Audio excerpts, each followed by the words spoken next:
Hey, what's up, guys? It's Clint. I'm back, and this is another episode of Versus. We've got a really good one tonight. I'm really excited, and what verses are we doing? What is this? Well, I'll tell you. Equilibrium versus John Wick. Whose face is in better focus?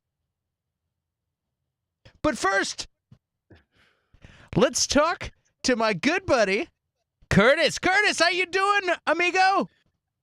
I'm doing very well, Clint. Hello to all of you wonderful people, and happy Friday. You didn't know I was bilingual, did you, amigo?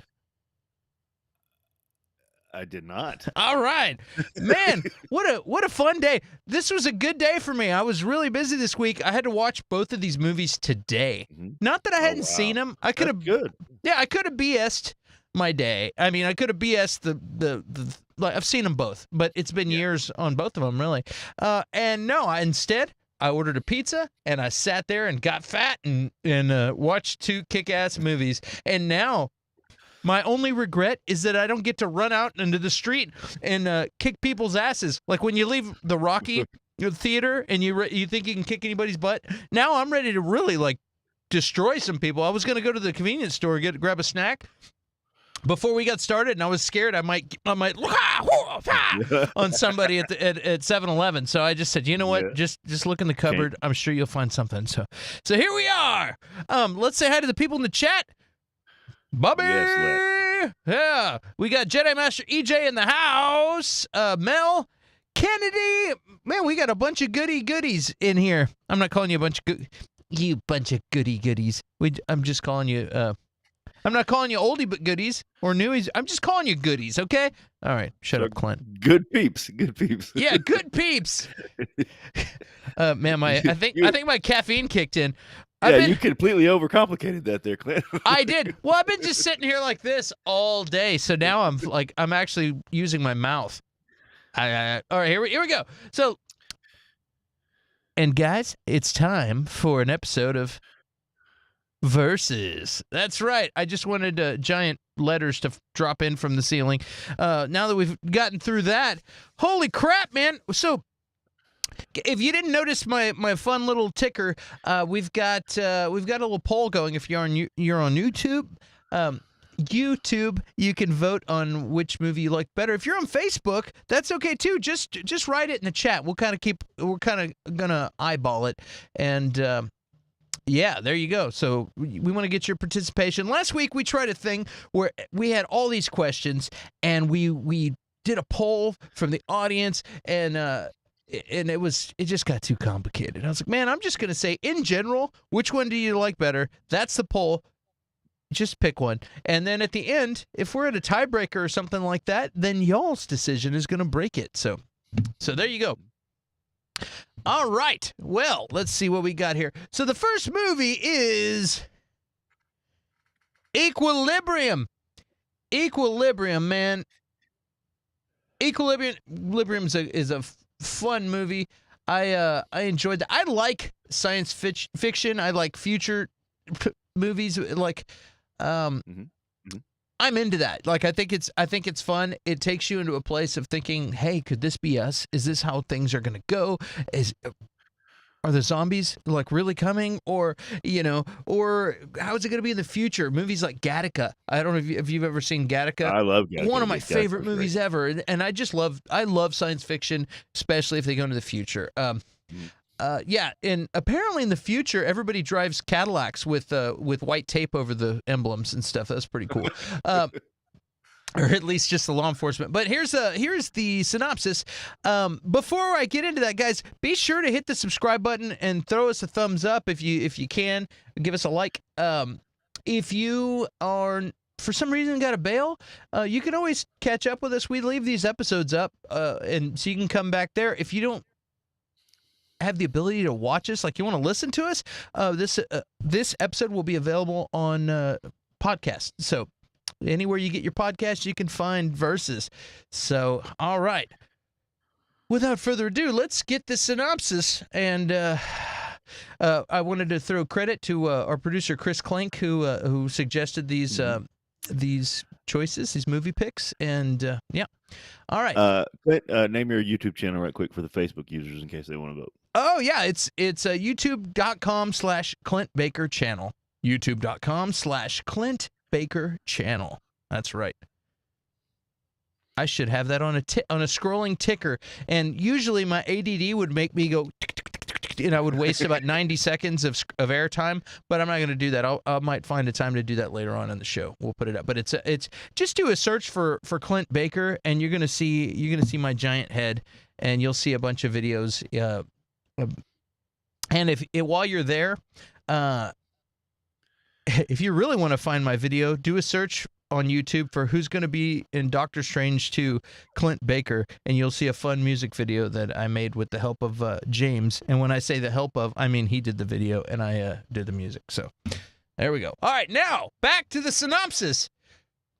In a futuristic world, a regime has eliminated war by suppressing emotions. Books, art, and music are strictly forbidden, and feeling is a crime punishable by death. Cleric John Preston, who's played by Christian Bale, is a top-ranking government agent responsible for destroying those who resist these rules. When he misses a dose of prosium, a mind-altering drug that hinders emotion, Preston, who has been trained to enforce strict laws of the new regime, suddenly becomes one capable of overthrowing it. That's right. Oh, way to spoil the movie. You're not supposed to put that in this. Now you don't have to watch it. Oh, I get it. He's dull and has no feelings, and then he skips a dose, he wakes up, and he kills everybody. Movie's over. Thanks a lot, Synopsis. I really liked this movie. It was a lot of fun. What about you? Did you like this movie, Curtis? You hadn't seen this movie, so what did you think of this? I hadn't seen this movie. That's an interesting question. I'm not. I really. I don't know. I'm not like I. So I'll say this. I liked both of the movies. I think I would have liked both of the movies that Equilibrium was trying to be, but like the badass action movie and the really deep question kind of dystopian future movie, serious movie, but mixed together, I don't know if it worked, man. Like I'm still trying to figure it out. Like it wasn't bad. Didn't walk away going that was fucking stupid or that was terrible. But it was two different movies with two completely different feels that didn't quite match up for me. So I don't know. Come on, dude! What are you talking about? Yeah, luckily Curtis doesn't have buzzer buttons. I do, so it's really not fair. I really like this movie, man. They do a really good job of transforming, like with the acting from the beginning all the way through and repeating certain things that are happening that make you understand. Like, first of all, I gotta say Sean Bean is in this. You know who Sean Bean is? Ned Stark. So as soon as you see Sean Bean on the screen, you're like, oh, he's about to die. Like, it happens every movie Sean Bean is in, he gets killed, which is hilarious. Yeah, so I was like, oh, he's going to die, and I started giggling, and I'm like, sure enough, I was like, he's feeling things, and you notice, and he's they're not being too secretive about it, you know what I mean? But Christian Bale finds out, and he ends up having to take his buddy out. It's crazy. His agent must be like, always leave from wanting more, Sean. You have to always leave from wanting more. And he's like, no, I'll just die in every movie then. No problem. Yeah. And I think it's an interesting concept, like the idea of no feeling, like, and it's been done over and over again.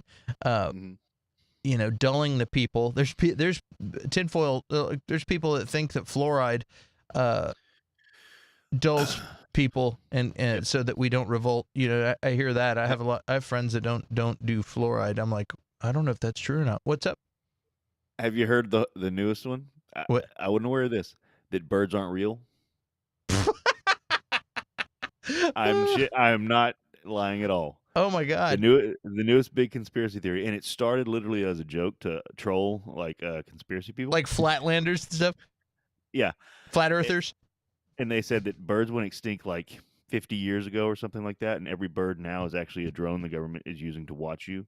And there are straight up people who are like hardcore believing it, Like, and even the guy that created it was like, this was a joke. I was like, I didn't think anybody would believe this, and it's turned into this, Dude, snowball. That's real. It's all right. That's a thing. Moving on.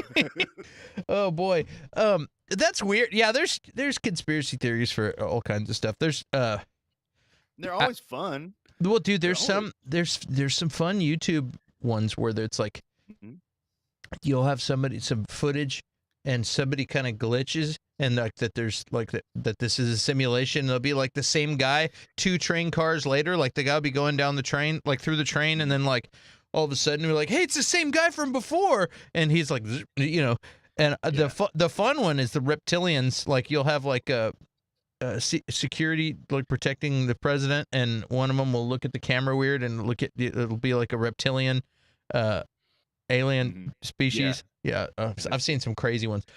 Anyway, back to the movie. Well, real quick, Mel says, I guess the birds didn't learn from their ancestors, the dinosaurs. I guess not.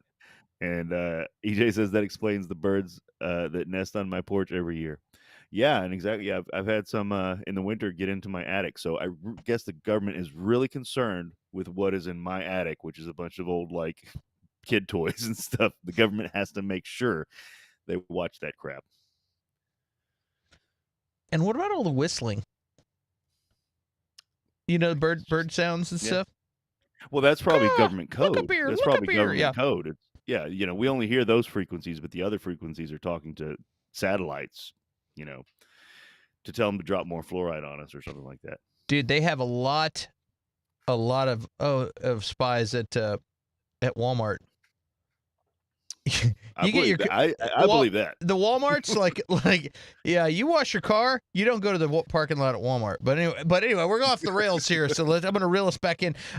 This movie, the idea of not feeling, and they do a really good job of going in and being real strict to it, like.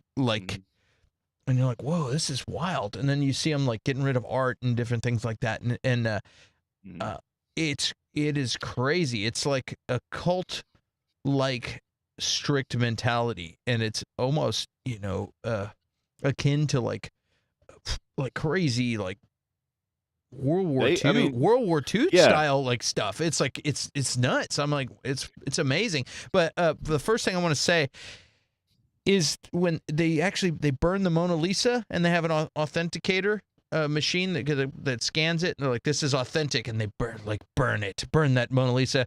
I'm gonna call bullshit right now. I've seen the Mona Lisa. The Mona Lisa is the size of a piece of notebook paper. It's small. Really? Yeah, it's small. It is not that big. It's not 3 feet by 2 feet. That's what they made it look like. They're like, yep, this is definitely real. And I'm like, dude, I'm watching 20 years later on TV, and I can tell you that's definitely not the Mona Lisa. Like I've seen it. Yeah, Mona Lisa is surprisingly small.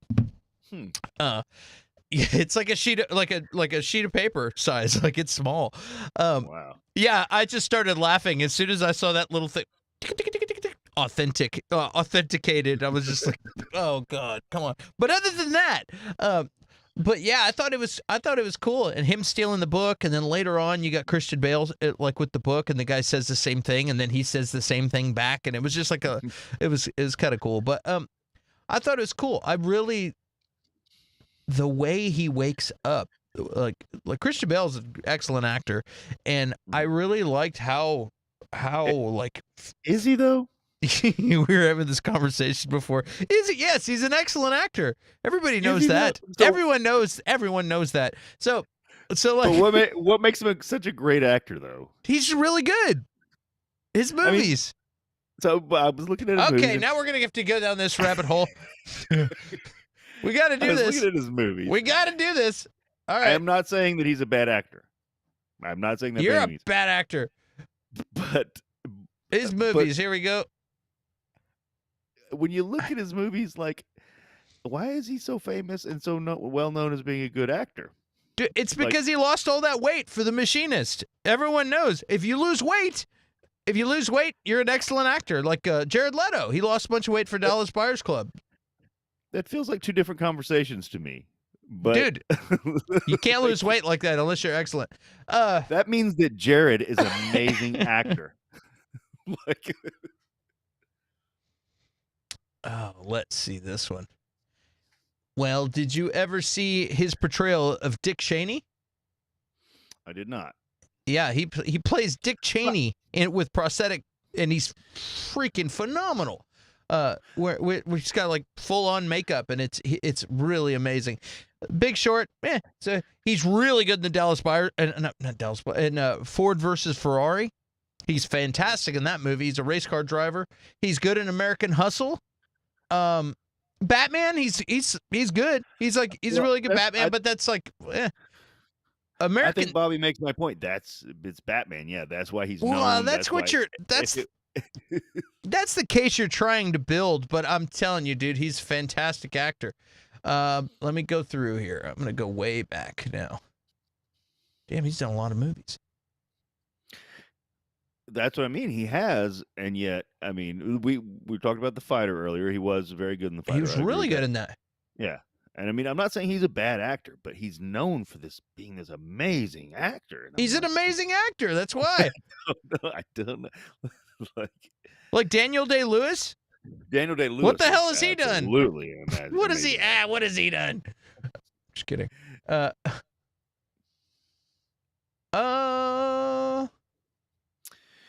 I liked Rain of Fire too, Mel. I just don't remember it that much. It's been so long since I've seen it. Maybe Rain of Fire. We watched that one. Boy. And I'm not saying I dislike it. I don't want it to seem like that. This is not a Tom Cruise situation. Yeah. I was just looking at his filmography, and I was like, he's got know. that dude. He's got that little mole right here that kind of throws his face off for being a pretty boy. So you can't like. I'm not using that argument either. You can't naysay him like take a big crap on Christian Bale like you do other pretty boy. I don't think he is a pretty boy. He kind of looks like an alien sometimes. So, I mean, 3:10 to Yuma. That's a very good movie, but I don't remember him in it. Out of the Furnace. I don't know what that is. Exodus. That was a huge bomb. I haven't seen it, but it was. I saw it in the theater. It was good. Equilibrium. Well. I like everything though. That's the. It's like I wasn't at work that day. It was awesome. Yeah, it's good. Exactly. American Hustle. Vice. It was amazing. The Big Short. He was okay in The Big Short. That was not a wild and crazy performance or anything, but like. No, dude's solid. We're gonna know when he plays Gore the God Butcher with a nose. You know that he's gonna be Gore the God Butcher with a nose. I do know that. Yeah. How do you feel about him? Having American Psycho, Bobby. I think that's what you're thinking of. Yeah, American Psycho. He's pretty good. He's very reserved in that movie because he's just kind of psycho. And I think that's his lane. That's what he does in this movie. That's what he does. Like I think until he does it. Like everybody's like freaking out about Oscar Isaac. How in Moon Knight Oscar Isaac is jumping from character to character. Like all of a sudden he, and like 1 second he's Mark Spector, and then the next second he's Steven, and he completely changes before your eyes. That's kind of what Christian Bale does in this movie, except it's a slow transition as he wakes up, and all of a sudden he's feeling emotion as he's listening to music. He's, by the time he's like in a hurry, sprinting up the stairs and like a sense of urgency and things, where before he was very calm and cool, you see it build. Just the sense of wonder, like when he's walking in that crowd of people and he's looking around at people next to him, and then he sees that lady touching the rail, and he takes his glove off and touches the rail, to feel something, to feel like all of a sudden he's like experiencing all these new things, and it's like, whoa. And then he goes over and he wants to tell his son so bad, or wants to get rid of his son's stuff so his son could experience the same thing. And and then his son is like, what are you doing? You know what I mean? It's like, nothing, and but you could see that he wants his son to feel what he's feeling, and he's like watching him. He didn't even say anything, but he communicates that. There's a lot of nuanced things about his performance in this. What were you going to say? No. I mean, like that. I'm not. He did a good performance in this, and honestly, that's kind of my point with this movie is that I feel like he could have done more if he was given more. And this movie, like exploring that stuff, exploring, you know, him coming out of it, and dealing with a lot of this, or just like, and then people, without emotion and stuff like that, going deeper down that road would have been an awesome movie. And then again, like just some shoot 'em up, awesome movie would have been cool too. But like they mixed them together, and I don't know if it worked. Like, you go from something where you're like, okay, my brain's turned on. I'm getting into this. Let's do it. And, Hi, cut to Jonas. these, ninja action scenes with guns. And it's like, those are good. But Not it was like, I was just kind of getting into this now. You know, well, it's not like, you're reading a really good book, and then your kid comes in and goes, "Ba, ba, da, ba, da, ba, ba, ba, ba, ba, da," like, and it's like, I want to watch you do your little show, but I'm kind of really into this right now. well. Not only that though, they like there's a sense of like of suspense because you're wanting to know if they know that he, you know what I mean? He's like, Right. there's that. His partner knows. Does he know? Doesn't he know? Does his boss know? Or could people tell? There's a lot of things that they do. So there's like suspense mixed in there too. It's a strange movie. There's a lot of, it's unusual movie. And then all of a sudden, then the 90s techno like comes out and they start doing Matrix action sequences. Yeah. You know Yeah. what I mean? That's where it gets Yeah, I weird. know. Like you're getting to this really good point, like it's getting, deep, and you're like, okay, well, like, does the guy know, or does it, and like, and that's thinking, does his kid know? Like I was thinking about that too. Like, does his kid know? His kids is, and then, it's like, all right, let's fucking kill some guys, like, and then it's just pure action, which I'm fine with. But cereal is good. I would, dude. Steak is good, but I don't want steak cereal. I could have stood for them doing some more action, like because he's so good. You could have made a movie of that. You know what I mean? Of just that, and like, yeah, that's what I'm saying. That would have been a good movie. Like you could have had a little more. Yeah. The first time you see him go into that room and in the dark, I was like, this is badass, when he has to kill, there's a point where some police, they were outside of the north, they go into some other region, and he's out and they like, the police catch him out there, and he ends up having to kill them all. That was awesome. I was like, dude, let's get a whole movie of this. But they were kind of sparse. The amount of fight scenes in this were sparse, and I totally see what you're saying. Also, you could have had this movie without all of that badassery, as I'll call it, where like it wasn't so over the top action, and it was, and the whole movie was based more on like intense, nuanced acting and feeling and things like that, which it kind of was. But I see what you're saying. I can give a little, but I'm like, fuck it, man. It was fun. Like I had fun. Like, okay, let's get some like ridiculous fights happening. They have these katas that were like that. If the ratio or the statistical possibility of you getting shot if you do these katas that are gun katas. So it's like, I don't know if you've taken martial arts, Curtis. Yeah, but not anything like what I took nothing with guns, but like I took kung fu, and there was a lot of formations and things that you do, and there's like, katas are it's a lot, basically dance steps. You got to memorize these dance routines, and like, I thought it was cool. I thought it was pretty cool. I also liked that Robert the Bruce was in this movie from Braveheart. Robert the Bruce. Who is that? I don't remember from Braveheart. Yeah, his name is Angus McFadden. He's like the one who's like, and I saw it in his face, then I took it from him, and I'll never be on the wrong side again. In Braveheart, the guy that betrayed William Wallace. And then his dad who's all wrapped up like a mummy is like, now you know what it's like to be a true king. You've learned your final lesson. Oh, okay, I okay. want you to die. That's that guy. That's Robert the Bruce. So I was like, hell yeah, Robert the Bruce. Are you kidding? You know what it says on his IMDb page? What? Angus McFadden, best known as Robert the Bruce in Braveheart. Literally the first sentence. Yeah, that's like he hadn't been a lot else besides that. He was in a Robert the Bruce movie later that I think he produced it himself. Like he didn't get any work for a long time, I guess, and then he put I'll make my own damn movie. Yeah, I'll make my own about the only character that I've ever done. Yeah. That's like me going back and making a movie about Tommy from House. That's the one thing I did. Yeah, people want to know what Tommy's been what doing happened this to whole Tommy? time.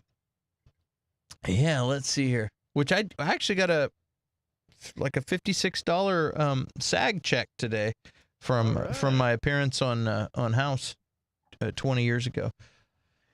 Yeah, so Sean Bean's in it. Angus McFadden, William Fitchner is in it. I was like, oh, cool. I wonder if they are like buddies to where he's like, hey, man, whenever they saw each other on the set of Batman, they're like, hey, man, how you been? Dominic Purcell, which we know him from the DC stuff. Let's see here. Anyway, it was a solid cast. A lot of good stuff in this movie. I mean, I really the things that I got out of this movie though is mostly like just thinking, I mean, being an artist, being a musician, being stuff. It's like if they did that to society to where you couldn't feel anything like that, it's really kind of a heavy thing. And then to go after people that are, it almost reminds me of like witch trials or something, like you know what I mean? Like, he's a witch, get him! Like, it's pretty wild. I also thought it was crazy, like very much similar to like a lot of religion, where you'd have like this new guy that becomes his partner ends up like calling him out for stuff, like, and like normally if you're the most decorated badass person in the in the force, like cleric in the force, this new guy is going to be like a rookie, like all right, Rook. Yeah, the audacity of anybody who's ranked lower than you to do anything like that. But in this situation, it's like you're accusing them of being a sinner almost, you know what I mean, or whatever. Yeah. And it's like straight up. Yeah, that's a good. That's you know what I mean. And you can do that like in that situation. It's just it's just weird. I just thought it was interesting. I'm like, man, he's lucky he didn't get his ass whooped for giving Christian Bale any crap at all. Yeah, exactly. But I thought that was interesting. The whole thing is weird. It's a weird, interesting thing. But I love having a movie take me to a place to where I can daydream and imagine what it would be like to be in that situation. And like, I wonder if I would be able to feel if they put me on that drug or whatever, you know what I mean? And just thinking about things like that, I think is cool. Overall, loved it. It made me wonder, like, too, like, wonder and imagine, like, what if this was a better movie? Because like a lot of the things that like we were talking about earlier, if they got into the deep stuff, and Bobby makes a good comparison, like Invasion of the Body Snatchers, like it's kind of different overworld scenario, but that's the same thing. You're replacing people with these emotionless beings. But that's one of the issues too, is that they didn't do it well enough, and it's maybe because they were focusing on action scenes and stuff like that. But like you were talking about Taye Diggs' character, his partner, like one of the first things he says when he meets him is he says, "Hey, I hope to be as good as you one day." And it's like, hope is a feeling, dude. We're getting rid of emotion. We're living on logic and and determination alone. Yeah. Hope is a feeling.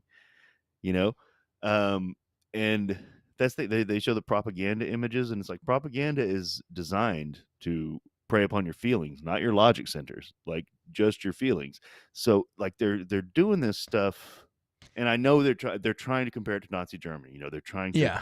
compare, use that comparison for the audience, but at the same time, it's like whenever we're getting deep into it and it's getting good, it's like, oh well, wait, but that didn't make any sense, like so they're I don't know, they're mixing it up. Like it's like it somebody had this really awesome movie idea and they were like, yeah, this is great. Let's make it a shoot 'em up and give it to I don't know the director, but let's give it to this director and this is what we got. It's not a terrible I'm not saying it's a bad movie. It's definitely worth a watch. But like it really makes you feel like this could have been a good movie. This could have been a damn good movie. Yeah, I feel like they Could would have have. been two damn good movies. Could have been two damn good movies. Hold on here.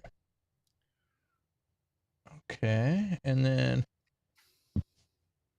let's see here. Oops. What year did the? I mean, not what year, but who was the Kurt Wimmer was a director. Let's see. production? Dimension Films, Miramax. Oh man, dude. And it's adapted from Fahrenheit 451. What's up? So Kurt Wimmer, the director, did this, and he did the remake of Point Break. He did the remake of Total Recall. He did Law Abiding Citizen, which I heard was good. But Yeah, it was. That was a good movie. I have not seen it. And this movie came out 2 years after The Matrix. So it's like, I mean, when The Matrix came out, it changed the game. You know what I mean? Like it blew everybody's minds. Like it was incredible. And I have a feeling some executive said, okay, Fahrenheit 451 plus mixed with The Matrix. How about that? You know what I mean? Like, okay, and how can we do that? I think they did a good job. I mean, this is a 20-year-old movie. I thought I liked it. I enjoyed the movie. I like the thought that it provokes. Like it made me think, and I enjoy movies that make me think a little bit and imagine what I would do in their situation. You know what I mean? That's right. It's you can watch a dumb shoot 'em up movie and you have fun and you get your blood pumping and you have a good time, but I think a little bit of thought sprinkled in there it made it a better movie. But anyway, no, and I'm not arguing that. Like that's what I wanted to see more of. It definitely does make you think. It's just like it made me want to see more of that. So yes. How do you like how they evoked an emotional reaction out of us with the dogs? I forgot that part. Yeah, that's the unifying factor of these movies. They use the dogs. Dude, John Wick is like a shoot 'em up like movie, like Hitman style movie, and this is like a sci-fi action. Like they don't even have anything in common. Like what? Yeah, how are they related? Well, they're animal emotion movies. You kill their dog, people are gonna fucking go nuts. That's right, dude. Yeah, they start executing dogs. Like, oh no, they didn't. And then he was like, that was some emotion. He was like, hey, we're gonna save this for evidence. Oh yeah, I was like, oh shit. Yeah. Which brings us over to who else got their dog killed? Well, let's talk about it. Let's jump in the chat before we go over to John Wick. Let's see what is going on in the chat. He was an American werewolf. Wasn't he an American werewolf? I think he was, Bobby. Hi, Jonas.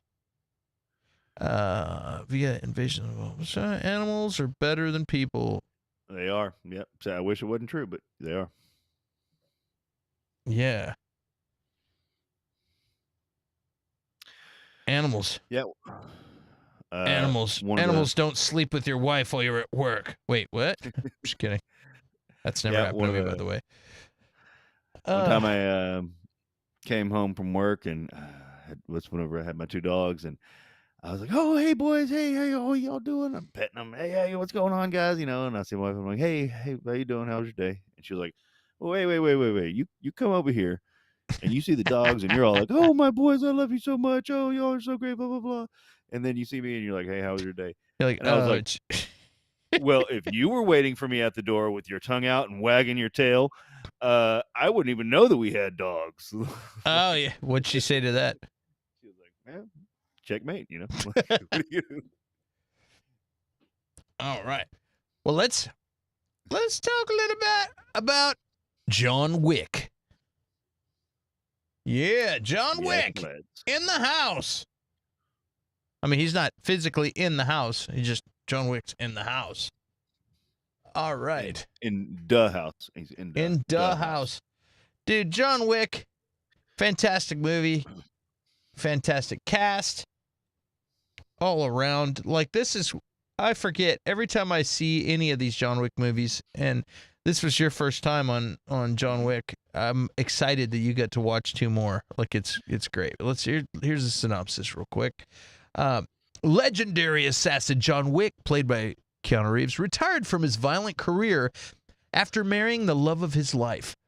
Her sudden death leaves John in deep mourning when sadistic mobster Losif Tarasov, played by Alfie Allen, who is also known as Reek in Game of Thrones, and his thugs steal John's prized car and kill his puppy that was a gift. It was the last gift from his dead wife.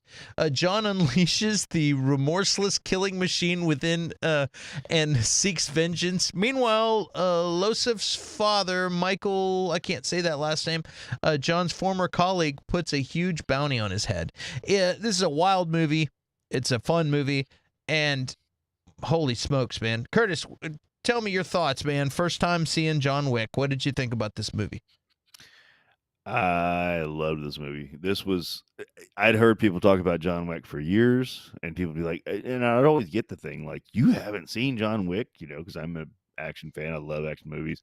And like, they'd be so, and I'm like, yeah, I just, you know, like, and it's not a Tom Cruise thing. Like I've seen Keanu do action before. He does it well. Okay. I love Point Break. I love, like, you know, some other, I mean, I know there are other Keanu action movies, but they're escaping me right now. But did you ever see Mr. and Mrs. Smith? yes, but that was Brad Pitt, wasn't it? That was Brad Pitt. I was just doing an experiment. Yeah. I wanted to, if you said no, I was going to say, see, you don't like pretty boys that do action. No, I love Brad Pitt, and, but I did have that. I did have that bias again. I did, but Fight Club got me over it. I did have that bias against him. I did. All right, so just continue on about John Wick. But people were just so surprised, like, that I hadn't seen it, and like, but it's just this cultural gap thing. When you have kids, it's like you don't see anything that's not G-rated for like 5 to 10 years, except few and far between. I saw it, and I just, like, the beginning, like, I thought the beginning was weird, but it sets up everything else. Like, now, you know, watching it again, you know, but like in the beginning, I was like, what's going on here? What's, like, you know, this dog thing, and then like when it gets going, I was like, okay, like, it's just so fucking good. And yeah, and it's like, yeah, they just killed it. Like, they killed his fucking, like, don't kill somebody's goddamn dog. Like, like, just don't do it. You know. It's yeah. just Well, such a good movie. They do an excellent job. They're like, how can we unleash a killing machine but make people root for him? And they're like, murder his animal. That's perfect. Yeah, and it worked perfectly. Melissa in the chat says they don't even say why they are after him. Who doesn't say why they're after him? The reason they're after him. Oh, well, they're not really after him. They just steal his car at the beginning. They just wanted his car. Yeah, and he kind of mouths off. He doesn't really mouth off. I wanted to go back and listen to that line because he's speaking in Russian the whole time, and John Wick is not talking in Russian. He's and then the guy says to the dog, everything is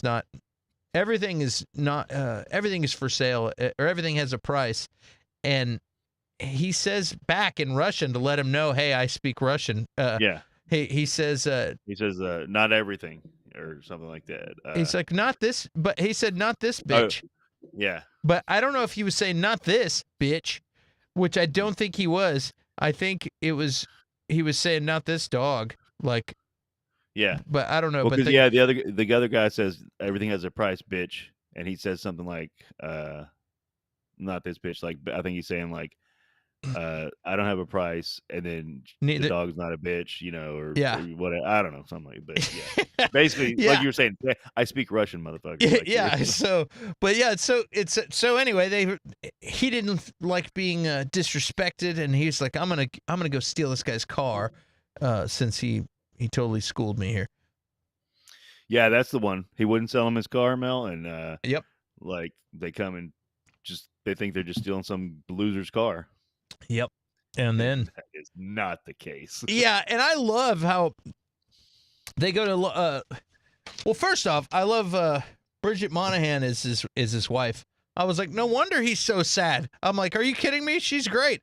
But yeah, like when they get to John Luke Guisano's his garage, and he's like, where did you get that car? Yeah. Where did and you you get just that see car? it on his face. Yeah, first. he's like, dude. Yeah, and then he goes and punches the mob guy's son in the face. Like, get that car out of my garage. I was like, oh, this is a big deal. And then, yeah, the idea that everybody is like, what? Like, yeah, you struck, and then he calls him, you struck my son. He's like, yeah, he stole John Wick's car and killed his dog. And he doesn't even say anything. He just hangs up. Yeah, it's so good. Yeah, they do such a good job of building up the legend of John Wick, and you're just seeing this nice guy who's mourning, and but he's like apparently a terrible human being. Apparently. And then that's what's good too. He wasn't like ex FBI, or ex special forces, or this and that.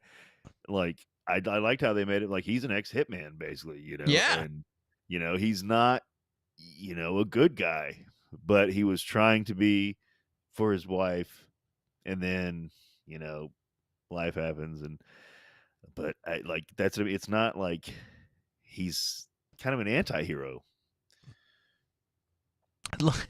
Dude, you were saying earlier that like you're surprised this isn't taken from like a comic book or a book or something. Right. This is just that somebody wrote this movie, and I'm like, that is one of the things that's so impressive about this is like the universe they built, the lore behind it, like everybody pays in gold coins, and the Continental, and you can't get out of line on the sacred ground of the Continental, and the more of these episodes that you watch, they get into more of that, and it's cool because they built a whole universe. They have rules and things, and it's just cool.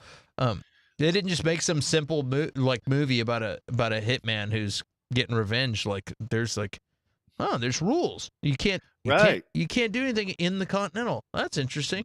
Yeah, okay.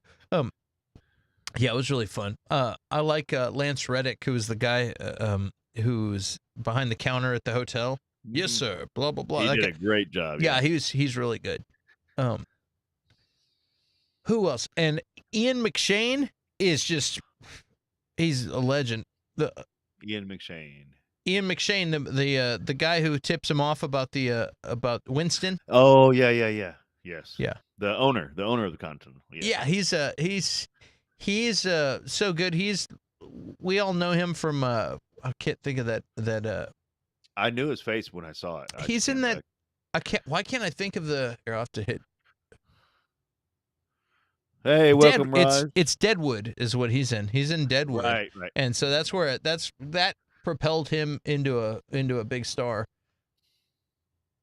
But yeah, he's a fantastic actor. Bobby says Swergen from Thank Deadwood. you, Bobby. I couldn't think of him. Deadwood's awesome too. I always heard good things. I never saw it. Yeah, it's really good. But yeah, so yeah, like just the lore and stuff that they built up about this story, and then you just have this killing machine that goes in, and they're like, dude, he's the boogeyman. he's not just the boogeyman. He's who you send to kill the boogeyman. Like, you know. That was great. And that's the thing, they don't. So because I like Keanu action movies, but it's not an Arnold kind of action movie where it's like, nobody's gonna kill this guy, or nobody's gonna beat this guy. He's gonna win. Like, he is a fallible guy. Like, Willem Dafoe saves his ass. Like, whenever he's attacking, he's unstoppable. But he does let his guard down and his defenses down because he thinks he's safe in the Continental and stuff like that. And that's like, he's fallible. And that's the thing too. He's not this overpowering, monster like Arnold or something like that. He's, I like how the Russian described it. Like, he's just like, he says something like he's just living focus. Yeah. Like, he's just, like, this is what I have to do, and it's just gonna get done. Like, He's like, I once saw John Wick kill 3 men in a bar with a pencil. with a pencil, Fucking pencil. fucking pencil. So good. And Yeah. his little shithead son, like, whatever, Dad. Like, Yeah, I think I can handle it. Like, no, you can't. There's nothing. And he knew. That's what's funny is from the beginning, the mob dude, he knew. He's like, this is over. Like, this is, we're not getting out of this one. You killed his. He calls him, hey, maybe we could put act like civilized. And he doesn't ever say anything. He just hangs up on him. Okay, well, that went well. What did he say? He said a lot with that phone call. He's on his way. And the interaction too between them when he's like, we're cursed, this is why your life didn't work out, and this is why your wife died. We're awful fucking people and we're cursed because of it. And John's like, I agree, man. Like, I'm not allowed to be happy anymore because of all the harm I've done, basically. And he's like, but I'm still gonna fucking kill everybody you've got. Like, it's interesting though, because also I was thinking, like, when he gets the card from his wife, and you get some people kind of act like, hey, Keanu is just a monotone delivery, and most of the stuff he does, he just talks like this, you know what I mean? And he's like, but he was really good at being sad. Like, when he gets that card and he breaks down over receiving all that, it's like and I'm like, hey man, anybody criticizes Keanu, like, I had a lump in my throat, I was tearing up from that. I was like, anybody who wants to criticize Keanu Reeves' acting, I mean, we all love him. We like it. We like the character that Keanu plays and stuff. But it's anyway. I really love Keanu Reeves. Like I said, that's what confused me at the beginning. I'm like, all right, like, This is an emotional movie. I thought he was. Like, I thought he was a stone-faced killing machine that was going to just destroy everybody. Yeah, and then he's got plenty of time to be monotone. Yeah, he does.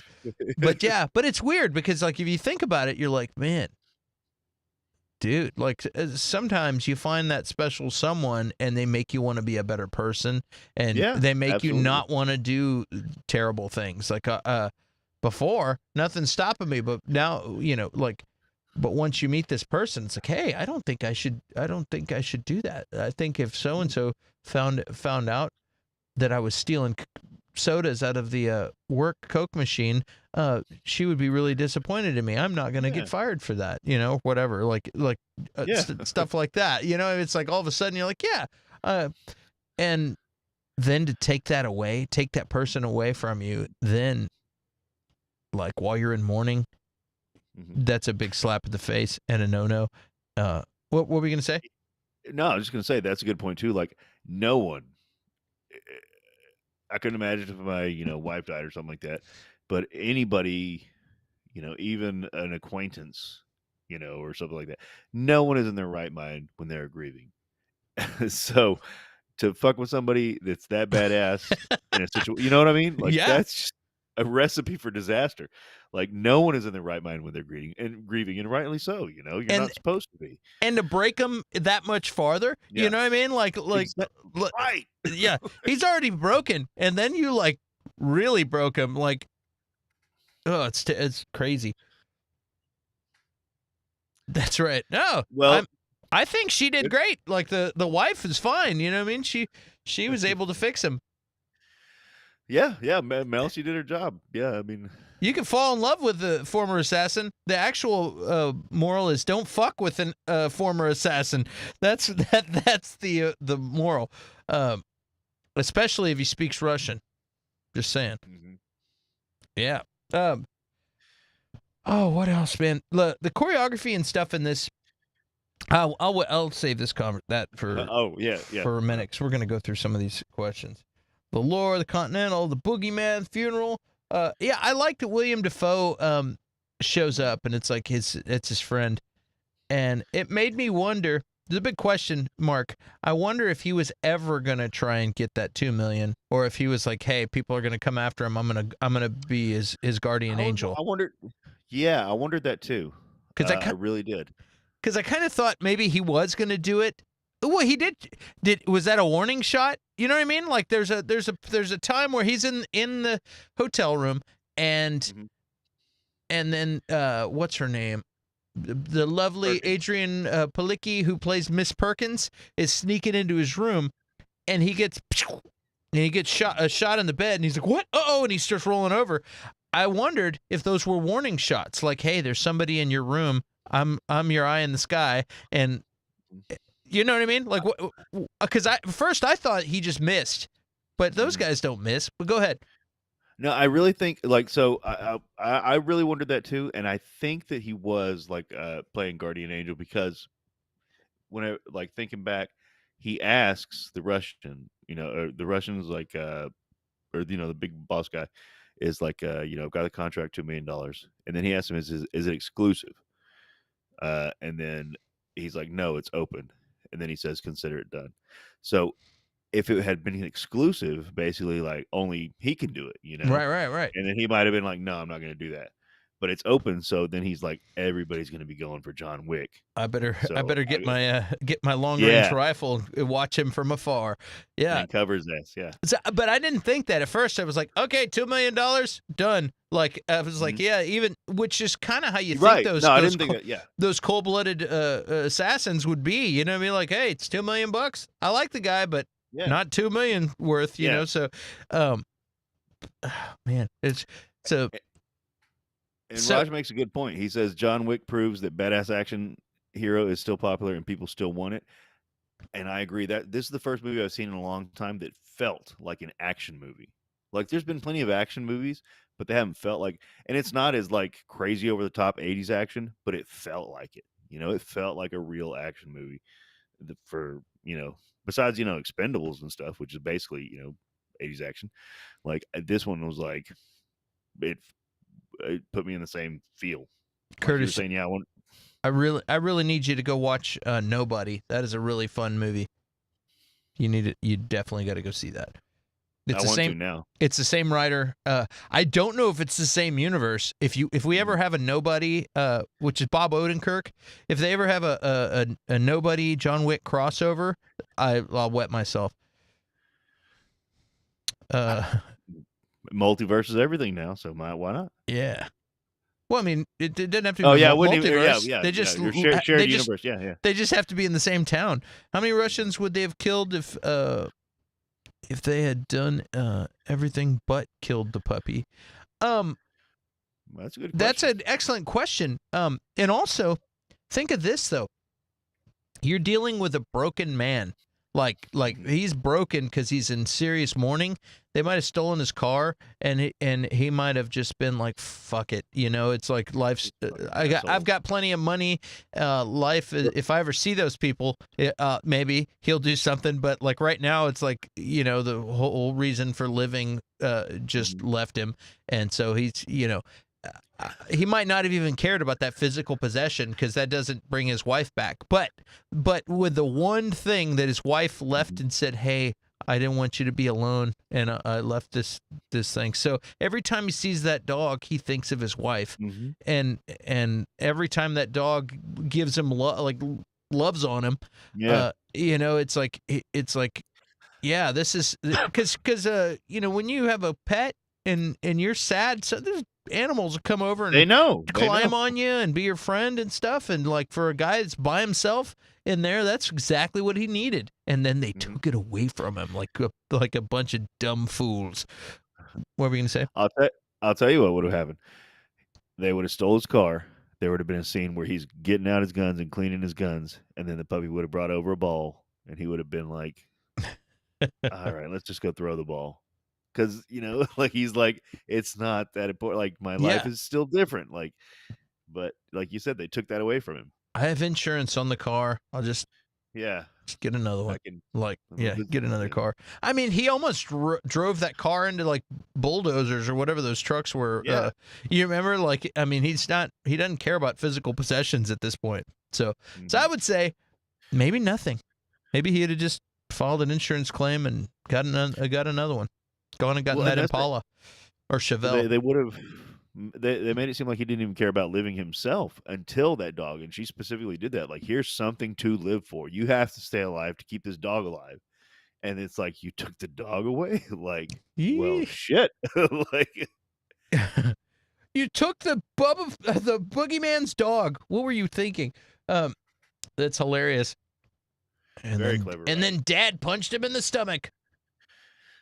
So again, if you're just tuning in, it is clever writing, Melissa, because it like instantly they do all the cute things. They put the blanket on the floor for the dog. The dog ends up on the bed with him, licking him in the face. Okay, I'm up. They do all the stuff. Like the dog runs when there's someone at the door, the dog runs and chases him and jumps in the car with him. And like, it's like, it like instantly you fall in love with the dog like that. Like the cutest dog.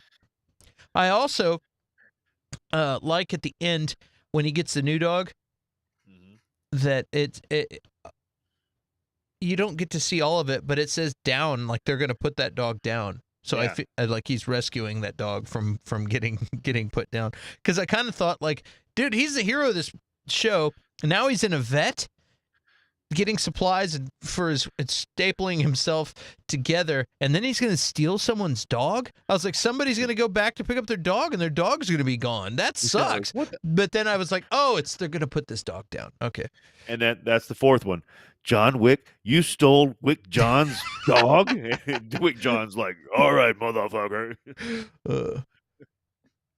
All right. Well, let's get into some it is clever writing. Kennedy, I already said that one time, so let's because like that's the thing. If they had been like they killed his wife or something like that, that's been done a million times. Like like or if it had been something like that, it's not anything new. It's not it's just the same movie we've seen before. It probably still would have been a damn good movie, but like it's nothing new. Like so them doing it. The sentence. Well, I just thought you'd want to know they stole John Wick's car and killed his dog, right after his wife died. That's like that sentence says it all. And they're like, oh, well, all right. Well, let's get down to it's time for game time. First, we're going to talk about we got Equilibrium versus John Wick, and now it's time. Yeah. Game day, baby. Yeah, it's a good movie. It's a good one. It is. Yes. My first watch, and I just fucking loved it. I bought the trilogy so I can watch the other two. Let's see here. All right. Right out of the gate. Which movie made you want to take karate lessons more? All right. I'm gonna have to go John Wick, because without a gun, he actually does more fighting without a gun than Christian Bale does. I think yeah, but he does some badass hand-to-hand combat with the guns. These are like gunfighting without even shooting. It's he even had spikes come out of the gun. Like that was awesome. Yeah, that's true. That's true. I don't know, man. Actually, if I can, the one scene where there's like 10 guys surrounding Christian Bale and they all have guns, and he finds a way, like literally circling him, and he Yeah, finds a way to not get shot.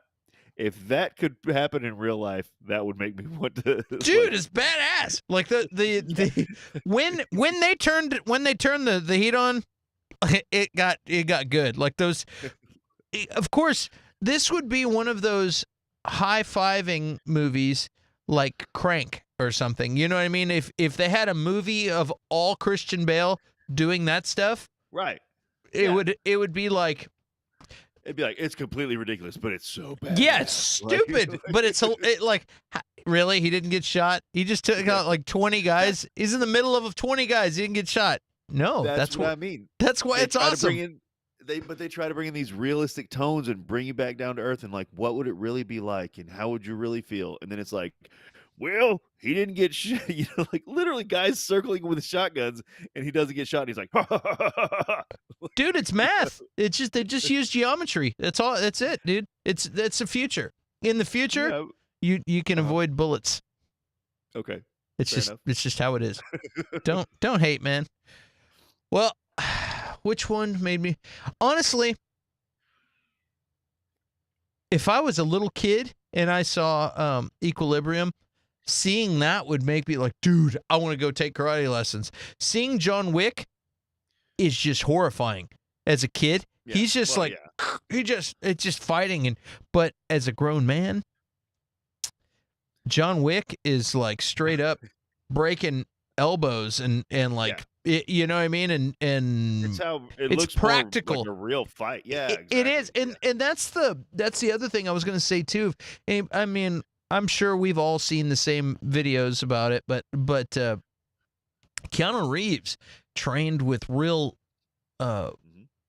real hand-to-hand combat experts and real firearms experts, and he can go out, and I've seen him doing like stuff that law enforcement and special ops people will go out and go bing ting ting, like go out and shooting targets and going through an obstacle course and stuff, and he can do all that stuff. He's trained as well as probably better than a lot of people. Yeah, there's some pretty cool YouTube videos on it. So I mean, check them out. Did you go down the rabbit hole and watch some of that stuff? I had seen it before, and I just hadn't seen John Wick, but I was like impressed. I was like, damn, like he's like just he's doing it. Like Yeah. it's not like a produced thing either. They're just recording him doing it. You know, like it's Yeah, it's like it's like Tom Cruise, you know what I mean, doing his own stunts, and he can actually do the things that Curtis loves Tom Cruise. Yeah, you know, you can't help but respect the man when you see him like skydiving or scaling a wall or propelling himself down, like, you know, running down a wall with a rope tied to his back and all that stuff. He can, you know, like Tom Cruise can do all that stuff. So it's real. So anyway, what's the matter, Curtis? nothing. Just like Nothing. John Wick. Yeah. So Don't ever compare Tom Cruise to John Wick. I don't know why you hate Tom Cruise so much. I like Tom Cruise.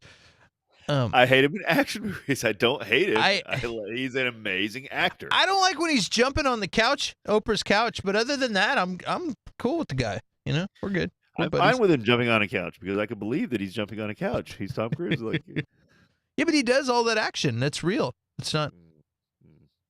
It's real, dude. Yeah. All right. Well, so back to the question: which movie made you want to get karate lessons more? John Wick. John, I'm gonna have to agree with you on that one. So we're gonna give John Wick a point. Ding. Yeah. Oh, John yeah. Wick gets a point. Let's see here. What kind of emoji are we going to use today? We'll do smiley faces. How about that? All right. Oh no. Bobby says Wyatt Earp would make her want to take karate lessons. We're gonna do a rock hand. Hell yeah. All right. All right. Sweet. The next question is, which one had the best characters? That's a tough one. The best characters. There was some Very, very. great. Go ahead. I'm sorry. Why did you interrupt me? Just kidding. The Sorry. Christian Bale was good. Sean Bean was good. Mary O'Brien, played by Emily Watson, she was good. She was the one who got burned, incinerated. The partner was the new partner who was constantly looking at what he was doing. Angus McFadden, who played DuPont, who was the big bad guy in this movie. He was a good character. He was a douchebag. I mean, pretty much everyone in this movie was a good character. Yeah, but it's plural characters, and Christian Bale definitely played a good character. Like I said, I wish we could have seen him do more with it. But the other guy, like they were, the other people were good in their roles. But like Sean Bean was in maybe 3 minutes of the movie. Like the big bad was, again, besides the final fight scene, maybe 5 minutes here and there. Like even Taye Diggs, was not in it that much. Besides Christian Bale, like the other characters weren't really fleshed out in equal. Yep. So. Yep. And then contrast that with John Wick. You got Keanu Reeves. That's a fleshed out character. You see a lot of emotion. You like him. You're rooting for him, even though he's a bad person. You've got Winston at the Continental. The Ian McShane. He's always a likable character. I like the guy behind the counter. We were talking about him. He was a likable character. The shitty son and the Russian dad, like that. Yep. Like you saw their characters. The dad sold out his own damn son. Yeah. Like he realized the son was a piece of shit. But like even if your son's a piece of shit, to do that, like it showed that he was like money first. Maybe like you or saw his life first. Yeah. Well, yeah. Oh, well, yeah. Good point. Yeah. Willem Dafoe Mm-hmm. in this, he was awesome. And then like Dean Winters, who played Avi, the right hand man, who is the guy who plays like Mayhem or whatever. Mickey. Yeah, Mickey from Rescue Me. Yeah. He was. Yeah. He's in all those insurance commercials or whatever. Yeah. Yeah. And Miss Perkins was a good character. Everyone in this movie's a good character. That's when you recognize their motivations. You understood why they were doing what they did. They weren't there. There were very few throwaway characters. Even what's his name? Diesel, the wrestler, Kevin. I can't believe I'm forgetting his name. Kevin Nash. Kevin Nash. Yeah. The bouncer. Whenever he's like, "Hey, did you lose some weight, bud?" He's like, "Yes, I did." And he's like, "Yeah, go ahead and take the night off." And he's like, "Thank you, sir." Like he understands. Like, I'm done. Yes, thank you, Mel. Yeah, Kevin. Like, it's like even that tiny throwaway scene was so great. Like the bartender, that's right. Yeah, the lovely bartender. She was cool. Pretty much everybody in this. There's a lot of people standing around that got killed too. That didn't get a chance to express themselves, but the ones that did, you got to like all of them. Yeah, even the people guarding the shitty son, he was like, "Hey, I'm here to babysit, the boss's son, not, watch a drunkard, or whatever." Yeah. Like he's like, "This job already sucks, like, and I gotta watch your stupid ass because you're a stupid ass and you're stupid, like you killed John Wick's fucking dog, you stupid piece of shit." Like, and he's like, so just stop. So let's vote on this on characters then. So who had better characters out of these two movies? And of course, dude, this is art, and this is all opinion. This is opinion. We just got a YouTube show that we have to make entertaining, and that's what we're doing here. Hopefully, I'm gonna say John Wick. John Wick. Boom! Yes, John Wick is 2 up. 2 up. So Okay, okay. All right. Coming out of the gate strong. Coming out of the gate strong. Okay, now this is interesting. Which movie has better acting?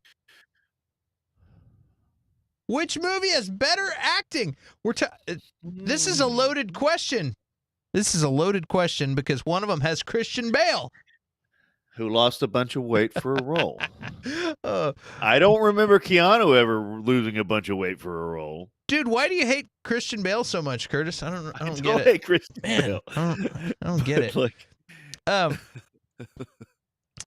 uh, I'm just unsure why, because that's the thing, like, you can compare a lot of his roles to Keanu's roles, honestly, but Keanu wasn't Batman. So that I think that's the great, dude, nullifier for Christian seeing Bale. Like seeing a lot of the I don't mean to interrupt you. role Go ahead. Go ahead. No, but role wise, they've done a lot of the same things. And yet Keanu is not known as this grand, amazing actor. He's known as the opposite. There is a stigma of him like that he's Yeah. got of himself. It's almost a caricature. Like, whoa, Yeah. Yeah. Hey, I'm Keanu and I'm here. Keanu Reeves, and it's like, but you do see him get heavier, and that's more intense with his acting. Like that's what I was trying to say in the sad beginning of this movie of John Wick. Like I noticed that I'm like, whoa, dude. What is Bobby saying? So she's voting better actor, she's voting for Christian Bale, but she's like, I'm not gonna spell equilibrium again. Yeah, I think that's tough. You got to I did get a lump in my throat and like it tear up a little bit in that beginning with Yeah. when he's mourning his wife and stuff and Yeah, that's what I mean. Like that's what it was so weird for me in the beginning, but like that now I see they're like they're gut punching you, so they can be like, oh, let me give you some lemonade, like, like uh oh, does yeah. that suck? Here you go. But overall actor and yeah, overall actors as well. Again, we can um go and like this thing. This is acting. Which movie was better acted? Yeah. Okay, so not actors, but acting. Yeah. Um, We've got the and then cast. We'll talk about the again, cast here in a little bit. we talked about like Christian Bale use like did do not did a good job of showing the transition from emotionless to gaining him. Like he slowly is regaining his humanity basically, and stuff like that. And like the same old tune, but I wish I could have seen more of him doing that. Um, but otherwise, well, I don't say anybody did a bad job acting in that movie in Equilibrium. No, and then Um, and it gets real intense whenever the lady is about to get executed and stuff. And they're and Mary, and they're in the yeah. What's her name? yeah, she did a great job. Like she was only in it for 5 or 10 minutes as well, Mary and O'Brien. Yeah. she stole the sign. Yeah, Mary O'Brien stole the show. Every time she was in there. Um, hmm. Yeah. Dude. I'm gonna since we're so heavily loaded over towards John Wick. I think my vote's gonna go on Equilibrium on this one. Doesn't even necessarily mean it's true. It's just I want Equilibrium to get a point.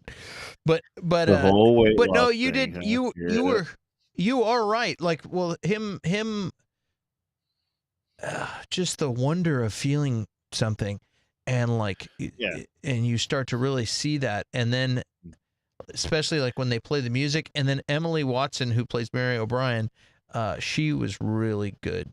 She really, yeah. That's what I mean. She just like, and that's the thing too. When she was like, you could see it like, and it was good editing too, Mm-hmm. because you can see the click. She's like, then why are you alive?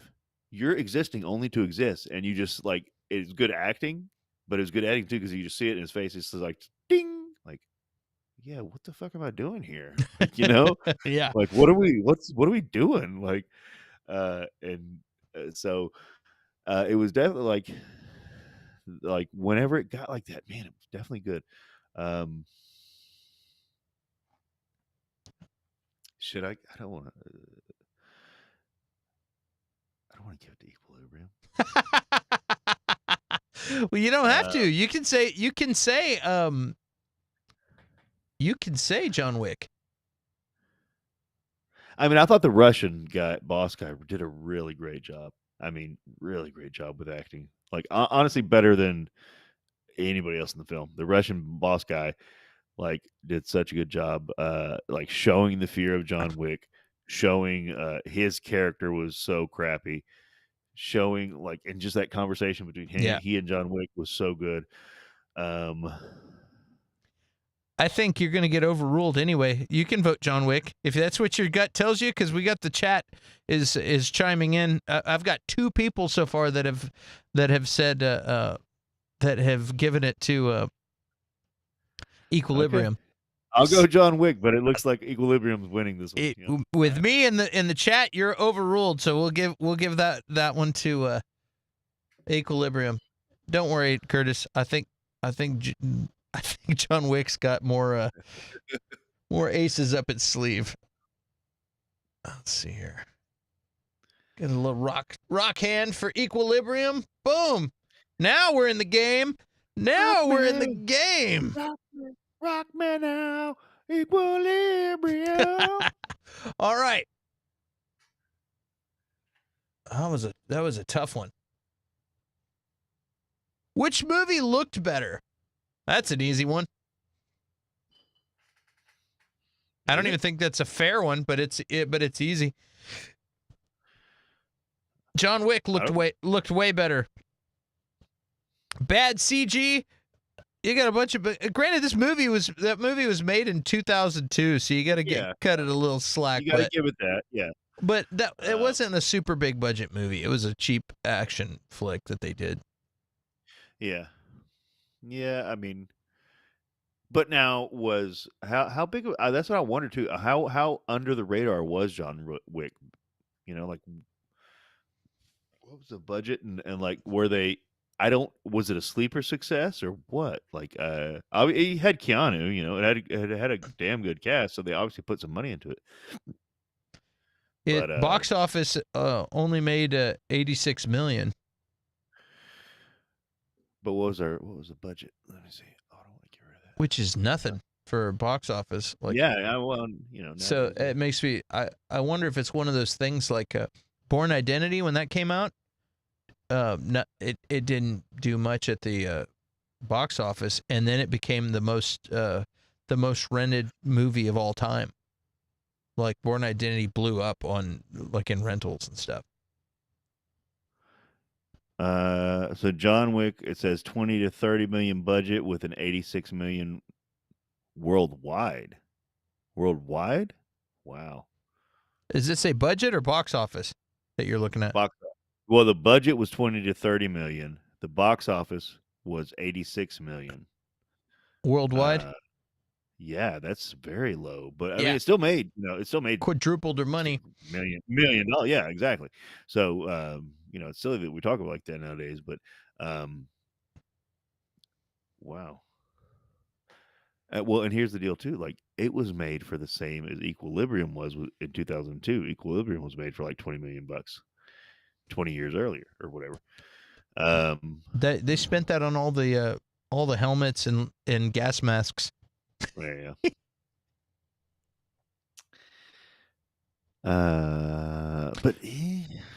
But look, just straight up looks better. Let's see here. What is Ronnie saying here? Ronnie said, once again, I said they are from different times in the film. And I also didn't know about Equilibrium for years after it came out. Yeah, I didn't either. Yeah, and I heard I heard something on that whenever I was reading up on it. Apparently, like, so it cost them like $20 million to make, and they previewed it in Europe first, and they made their money back and some profit from premiering in Europe, and so they came over here and they released it in like, Wait, 300,000. which movie is this that you're talking about? Equilibrium. Oh, okay. Once it had made its money back, they just released it in a bunch of theaters over here in the U.S. with like almost no marketing whatsoever, because they were like, we're not going to spend the money on marketing, that cuts into profit. And then like We've already made our money back. Yeah. Yeah, we're not going to lose money on it now. So they just released it and got whatever else they could get, like, and didn't, like, it just flew under the radar. They were probably just hoping for a word of mouth or something. But I mean, it's a sci-fi flick. It's just, yeah, they weren't. I don't think they were expecting a Matrix. Brand, yeah. They tried, but they weren't expecting that. But it has definitely become like a cult classic, because I hadn't seen it, but several people I know have talked about it, and like, no, Bobby, I think that was just box office. Box office, yeah. I think. So yeah, I mean, I would say John Wick looked better, because just like the classy parts looked classy, it looked like it felt. I don't know if that makes sense, but yeah. The gritty parts felt gritty, and it looked gritty. The classy parts looked and felt classy, like I think it looked better. Whereas, like I said, with certain parts of Equilibrium, it just didn't fit. But I don't know if that was a look. It didn't look bad. I don't know. This is tough. That gives John Wick another rock hand. Yep, another rock hand. John Wick's in the lead.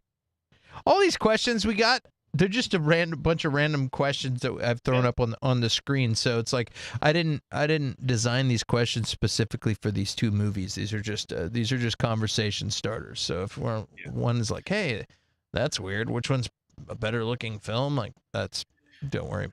The next question will just confuse you even more. Which one is the best movie to cheer you up?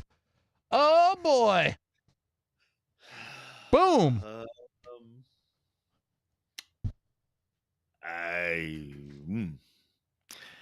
They're both kind of Debbie Downer movies. Good guy wins, or the hero wins in both of them at the end. But and they both end with some serious ass kicking. They both end with a puppy at the end. Yep. I mean, I'm just gonna go John Wick. I really, really enjoyed watching that movie, and it did cheer me up, because it was, like I said, it was the first movie I was like seen in a long time. Like, this is an action movie. Like, this is a straight up just fucking action movie, and it made me very happy. That's awesome. Like they did this thing for a while in cinema. Okay, so there's 80s action, and it's like 80s action is kind of based off of like the old kung fu movies, where like something bad happens, and it's like, I'm going and killing everybody. Like that, I'm going getting vengeance, and if you get in my way, you're dead. And they did this thing like in the late 90s and early 2000s, where it was like, I just want the big boss, and like, or I just, they would kind of like triage people that they were in it, and it was like, no, like, and they just killed his dog, and he was like, you get in my way. He's like, you let me kill the kid, we're done here. Like, let me kill the kid. And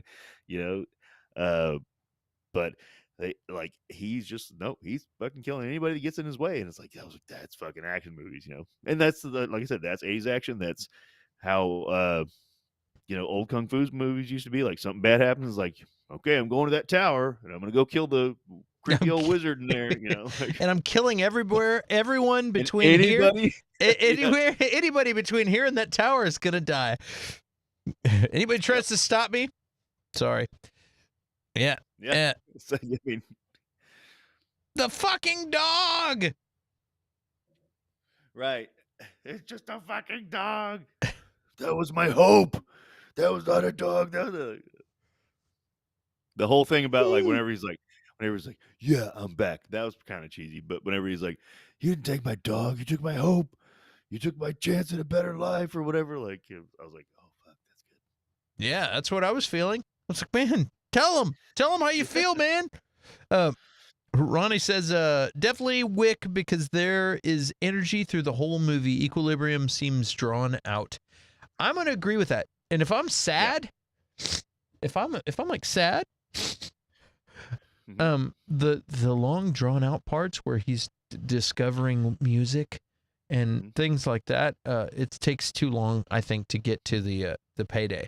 Now, I like a good wait and have a explosive ending. I'm good as far as reviewing Equilibrium. I'm not dogging the movie. I'm just saying if I'm upset, if somebody just killed my dog, I think I would rather see John Wick than Equilibrium is what I'm trying to say.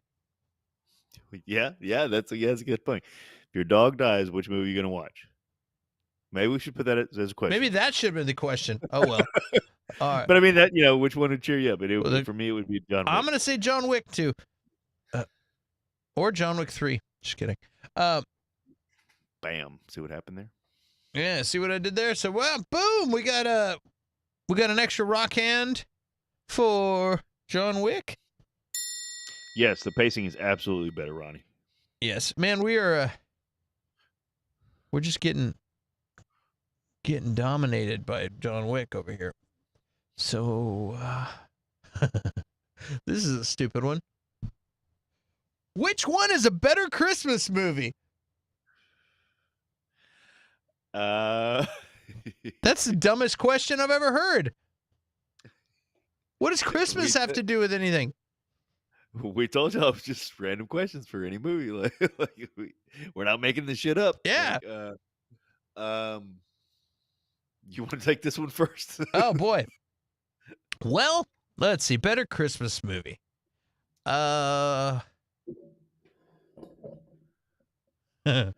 You're like,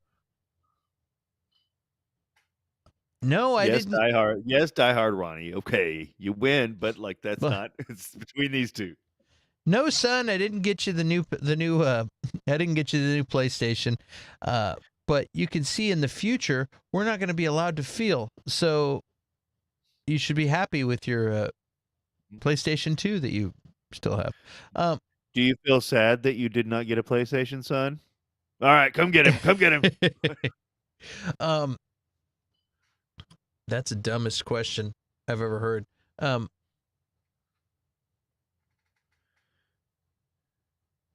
snap, Raj. There you go. That's the best. I'm gonna give you the win on that one, Raj. That's the best answer to a question right there. All right. I haven't seen the Batman yet.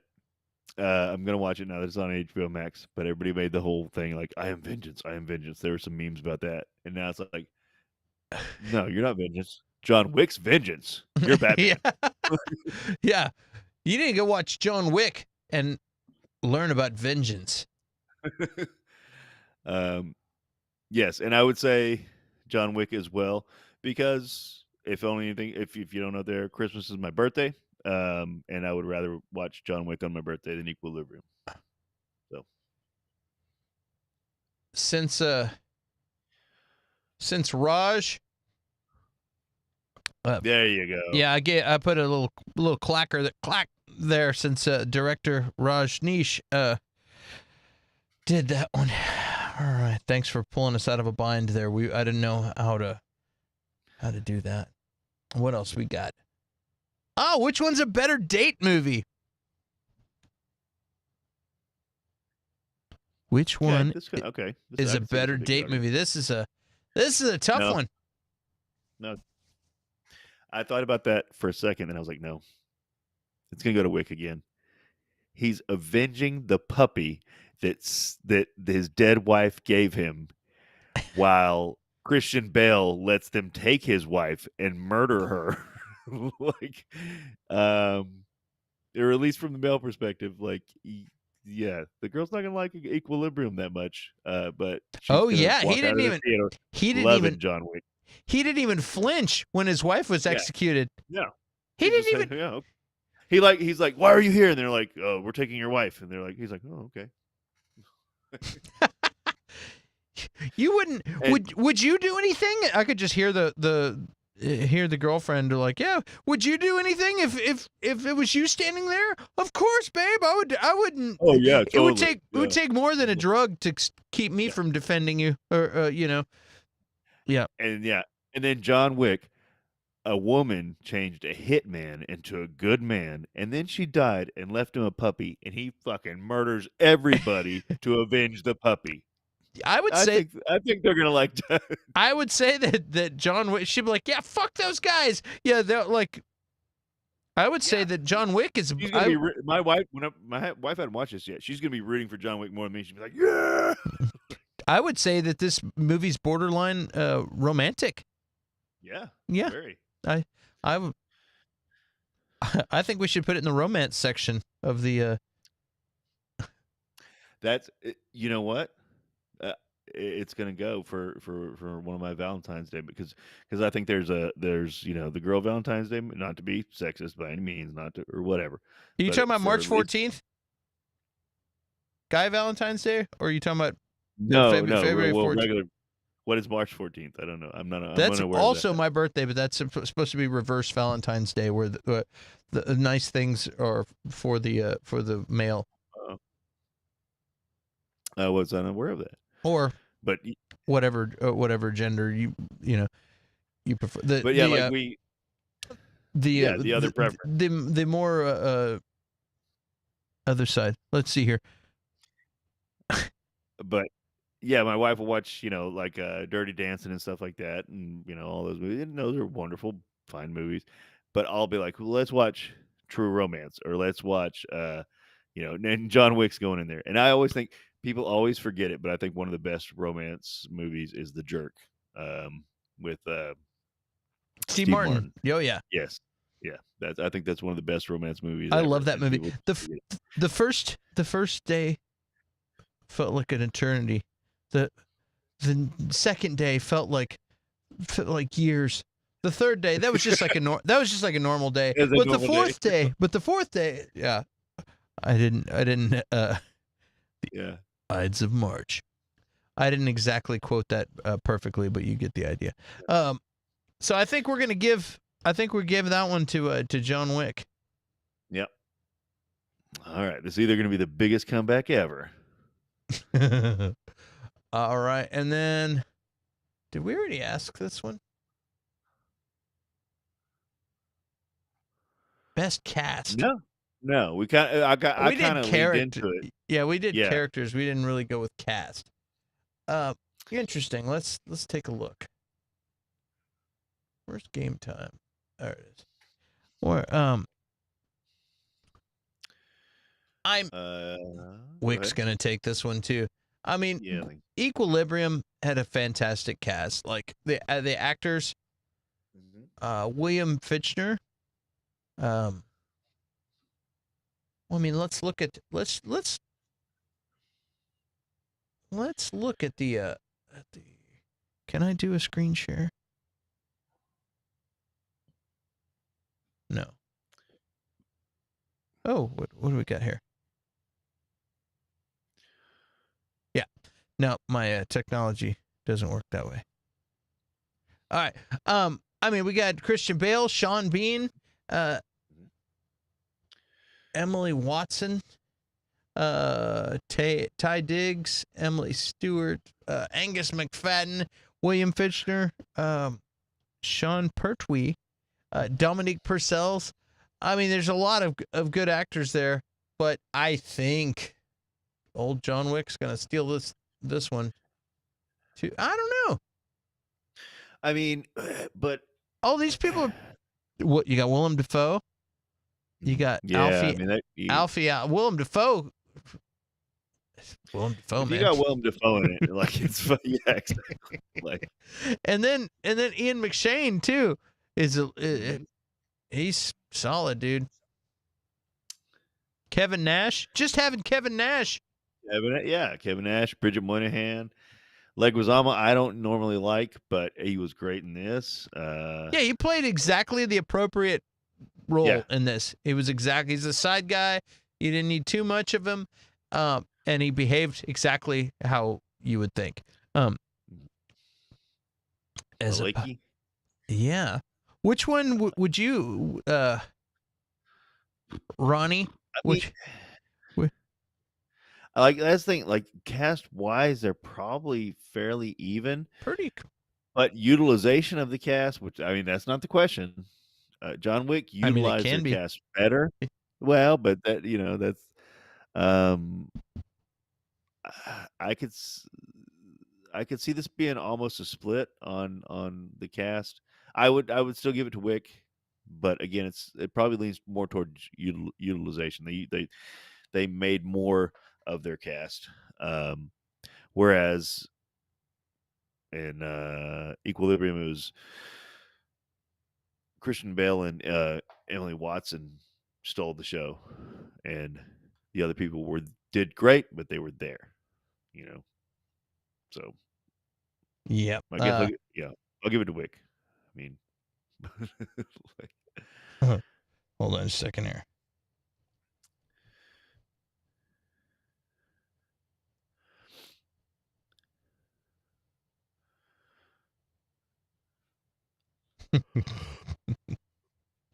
Hold on here. Come on now, where are you?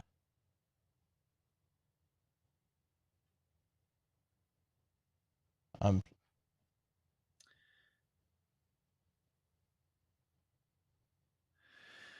kidding. that's a good point.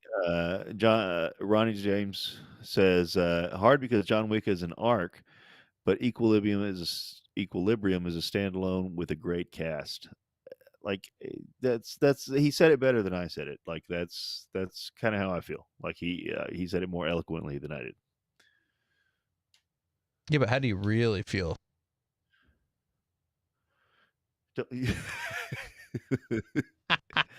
Oh Sorry. well, John Wick. Sorry, that took a second. um, Like I mean, hard you because can have hard because John Wick is an arc, but Equilibrium is a standalone with a great cast. Yeah, they're both excellent casts.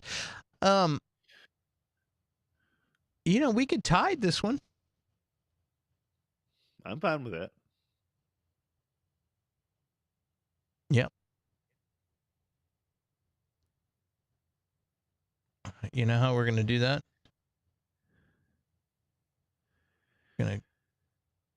We're not even gonna give a hand for that. This is a draw on that one. We'll go to the next one. It's one of those. If you were on a flight and you only had one movie, which one would you pick? John Wick. I already want to watch it again. Oh, wow. And the time? Equilibrium is 1 hour and 47 minutes. And John Wick is 1 hour and 41 minutes. So they're pretty close to even. Right there, yeah. Yeah. Yeah, I'm going to go with John Wick on that one, too. Yeah. I mean, I would really be interested in watching a documentary about Equilibrium and the ideas expressed and blah blah blah. Like I said, I would like to go down the rabbit hole of Equilibrium more. They just didn't give it to me. Yeah, I enjoyed Equilibrium a lot. I'm glad I saw it, but I don't need to watch that again. Like, I don't need to. If I'm bored, I don't need to watch. I'll say that.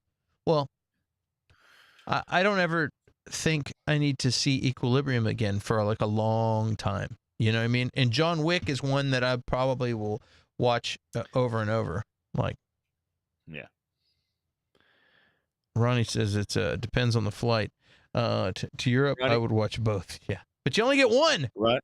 So Ronnie, you're cheating. Yeah. Yeah, you only get one, and so which one? You can't say both. So and then for Christmas you can't say Die Hard. Like Yeah. you're cheating. Yeah, if I was gonna watch one movie 3 times, which one would I watch? Definitely John Wick.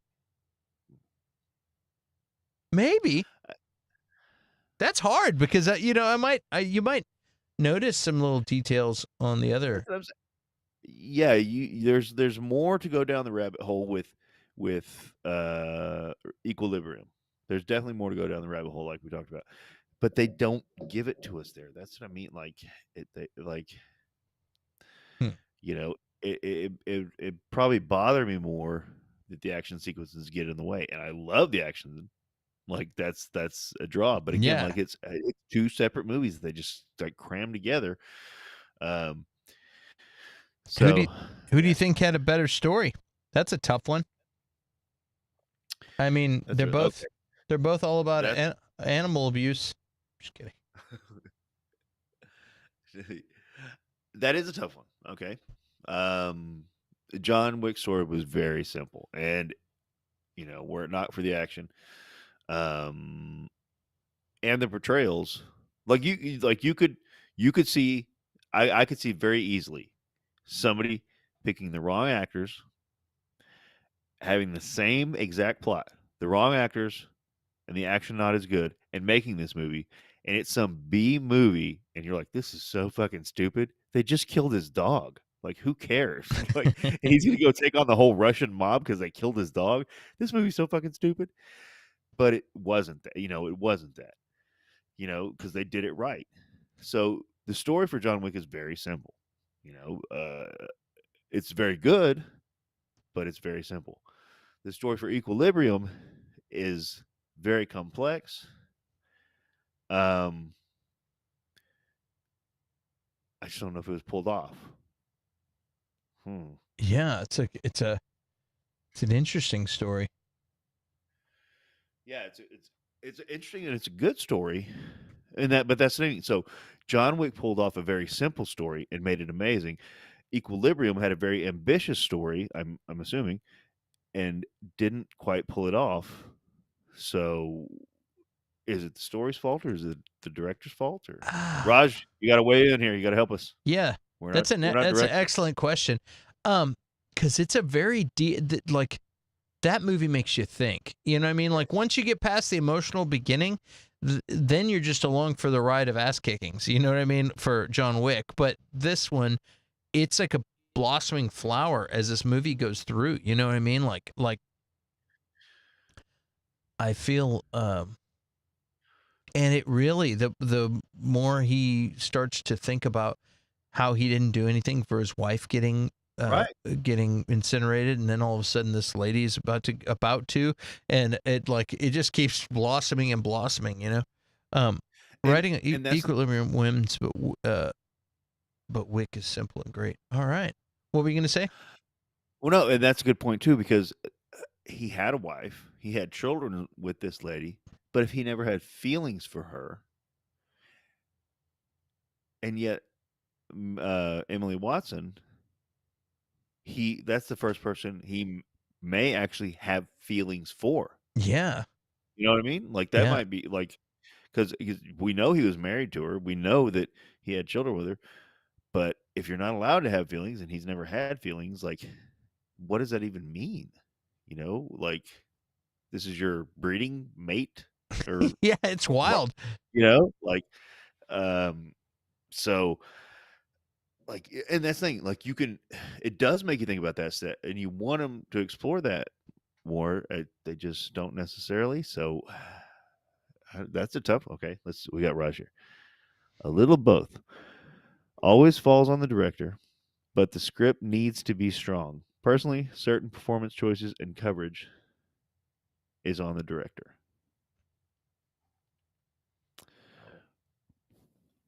Hmm. Yeah. Well, So story. Okay.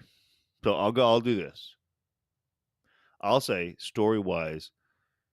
Again, like I said, I could easily see uh, John Wick if they hadn't picked the right people or whatever. Like watching the same movie and being like, "This is the stupidest fucking movie." He's what if? killing, you know. How do you think it would Yeah. have gone down if what question? Which one went to uh Oh, was it actors? Maybe um actors. It was that it was actors. No, it was acting. acting. Yeah. Um. But yeah, I could see John Wick easily being like, that's this is stupid. If it wasn't pulled What if off, it was so Jason this, Statham instead of huh? Jason Statham played Keanu Reeves' part? It would. Maybe. I mean, the other performances were so well too. Like it would still be kind of stupid. It, it might have been more stupid. Like It's I don't know. Keanu does something to it. Yeah. It seems like a generic Jason Statham movie. You know what I mean? Like Yeah. Jason Statham has that one movie where he moves to Louisiana, him and his kid, and they're at a gas station, and same thing. Somebody gives him some crap at a gas station, and he kicks his ass, and then everybody in the town comes after him. Like it's the same thing. Wow, I never even put that together. Those would have been good. A good versus would have been John Wick versus that movie because it's the same movie. Yeah. Uh, but yeah, it could have very easily been and I'm not shitting on Statham. I like Jason Statham. Yeah. Yeah. But it could have been very. Let's be honest. He's done some really cool ones, and then just put out a buttload of movies that were all the same movie, like all the actors do. They just start getting paychecks. This could have been in that list of movies that Jason Statham did. Right. Yeah, that's crazy. Vin Diesel. So I'm gonna say, yeah. I'm going to give this. I think we should give this one to Equilibrium. What do you? I agree. What do you think? Yeah. Yeah, because I think the story was probably more ambitious, especially if they're basing it off of Fahrenheit 451. Yeah. Like the story was probably more ambitious, and it seemed like they're really trying for that, and then cram some action down our throat, which again I'm fine with, but just give me that. Don't mix them. Yeah, boy, poor Equilibrium's getting the crap kicked out of it. But hey, don't call it a comeback, baby. Here it comes. What? This is I think this is the last one. And probably the most argued. Who had best stunts and fight choreography? Come on, man. That's not even fair. Yeah, I'm gonna go John Wick. What about shoot, shoot, shoot, shoot, shoot, shoot, shoot, shoot, shoot, shoot, shoot, shoot, shoot? Yeah, John Wick actually did some fighting that didn't involve a gun. Wasn't a lot. Don't get me wrong, it wasn't a lot. But well, dude, what about? I mean, look at Christian Bale's form in this. Look at this. I mean, come on. Oh, never mind. Equilibrium. Never mind. I was stupid. Did you see that? I mean, that's like you point taken. Equilibrium. Give it to him. Let's see what. And that's like. Watch, they both had the same stunt coordinator And choreographer. We are gonna check that right now. No, we're not. Yeah, it's hilarious. Yeah, dude. Yeah, and Just the Gun was cool, but John Wick's jujitsu and Aikido flips wins out. Yes. Yeah, we go back to practical fighting, like, Dude, gun kata's badass. What are you amateurs talking about over here? You amateur film.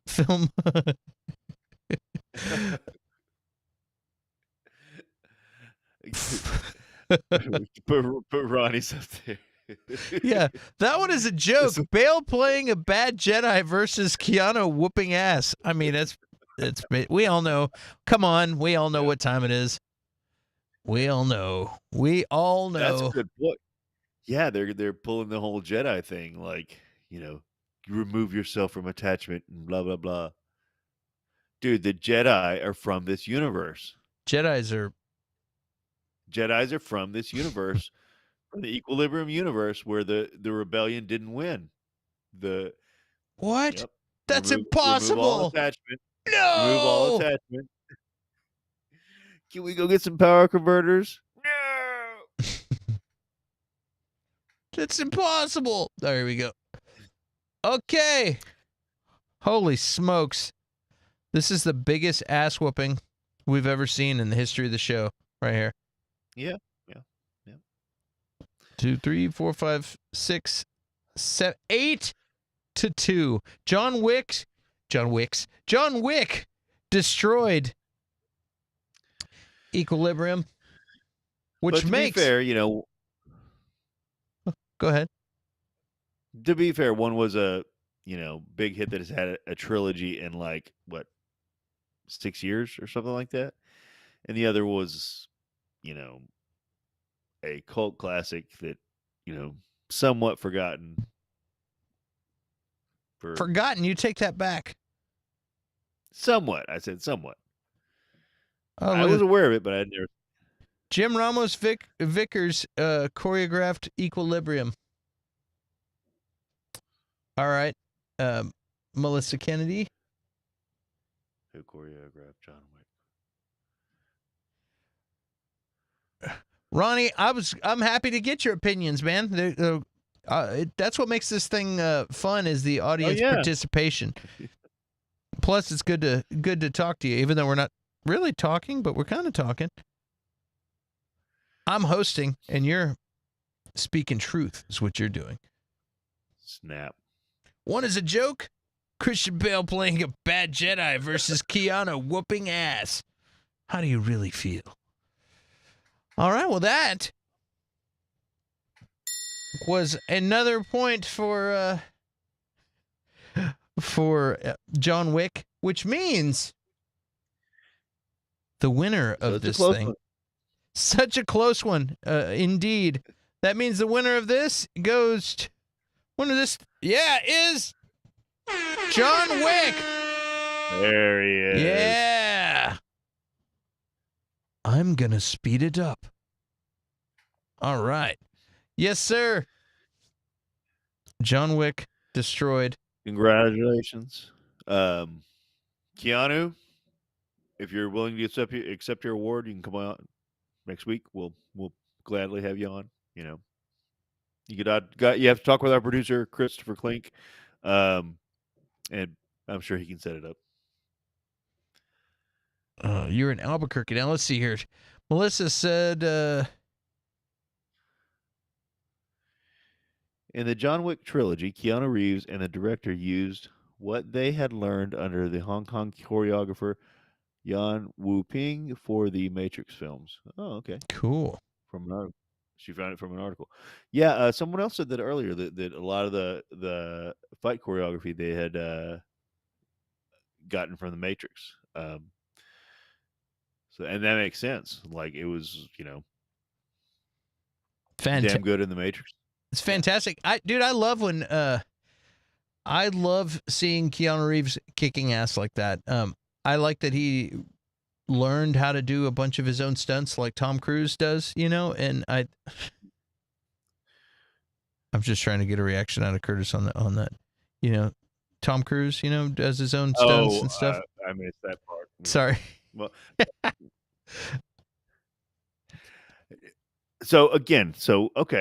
okay. No, we're going to do this. So Keanu doesn't play this fucking ultra, like, he gets beat up. That guy chucks him over a freaking balcony. Like, it's not like he's this overpowering. Arnold can pull that stuff off. Stallone can pull that stuff off. Right. Even though Stallone's probably is, the same height as, Keanu, and just be a little beefier. Like, Stallone's not like super, well, actually now that he's 65, he is super big. But like, those guys can pull that off. They were like, hero. They were like superheroes. But like, Keanu plays it realistically. Like, it is his drive that gets him to win. But Tom Cruise doesn't. And like I said, I like Tom Cruise in Far and Away because he uses speed and ducks. Like, that makes sense. You're a little guy. You stick and move. Did you see Jack Reacher? Jack Reacher, the Tom Cruise movie. No, it's actually pretty good, man. I think you'd like it. The series. I'd rather watch the show that everybody is saying is awesome. Yeah, the series is really good too. Okay. Ronnie, good seeing you, man. Could sort of see. I can see your tiny little thumbnail. Next time I'm in Albuquerque, I'm gonna hunt you down and find you. But have a good one, man. Curtis and I will be on here every Friday, so please join us again. And do we know what movie we're gonna do this week? What movies we're gonna do for next weekend? No, we got to figure that out. We're gonna post. We'll post them on Facebook and stuff. Yeah. So we'll see you next week, Ronnie. Thanks again. Boom. Oh, let's see. Oh, okay. Random note. I've had Stop the World stuck in my head for days. I blame Clint. Do you accept responsibility? Yes. Mhm. Yeah, dude. Next time you're in Texas, man, we'll do the 8440 meetup. How about that? Awesome, man. I almost said 5150 for a second. Yeah, man. Yeah, hop please come on back, in. man. I'm gonna try and figure out what movies we're gonna do for next week. We'll see. We will see. So do you want to talk about that now, or you want to? Well, let's talk about that now, because maybe we'll get some input from the gang, and then we're gonna go ahead and cut it down, because we're at 2 hours, and that's right around a good cutoff time, I think. So, but before we do that, guys, be sure to like, share, and subscribe. Click the notification bell. Tell your friends about us. Share us on social media. If you're gonna be listening in the car and you don't want to watch us, you can listen to us wherever your podcasts are found. I still haven't found a good sentence that rolls off the tongue to say that, guys, you can find us anywhere podcasts are found. Yeah, there it is. So yeah, we'll also be, I'm going to be taking the audio from this and sending it into space. So what verses should we do for next week? Should we stick in the action genre? Should we've done Western. We haven't done any mob movies. Well, let's think about that. Yeah, we haven't done that. What do you think? That's a good question. No, I do. I have not seen Munchies in forever. I don't even know what Munchies. Oh, that's what we were saying. 12 Monkeys versus Looper. That would be good. That would be very good. 12 Monkeys versus Looper. Oh yeah, and Armageddon versus Deep Impact. And somebody recommended to me Armageddon versus the new movie Moonfall as well. Is that so? Is that streaming I haven't seen yet? Moonfall. I'm sure you can rent it. I think you can rent it, but I don't know if it's streaming anywhere free. I'm gonna find out right now. 12 Monkeys versus Looper, and yeah, we've been talking about Armageddon versus Deep Impact. We talked about Judge Dredd versus Demolition Man. Let's see, Moonfall rental.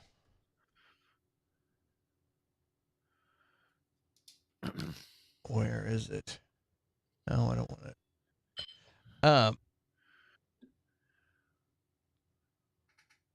Hey, is it? How much? How much? I'm like, how much is this going to cost me? Oh, screw that! It's $20. Oh, so you can't rent it, but you can buy it. It was just in theaters like a month ago, so it's still you can. Oh, okay. More purchase options. Let's see what else. Yeah, it's just for sale right now. It's too new, I think. We're gonna we'll have to postpone that one.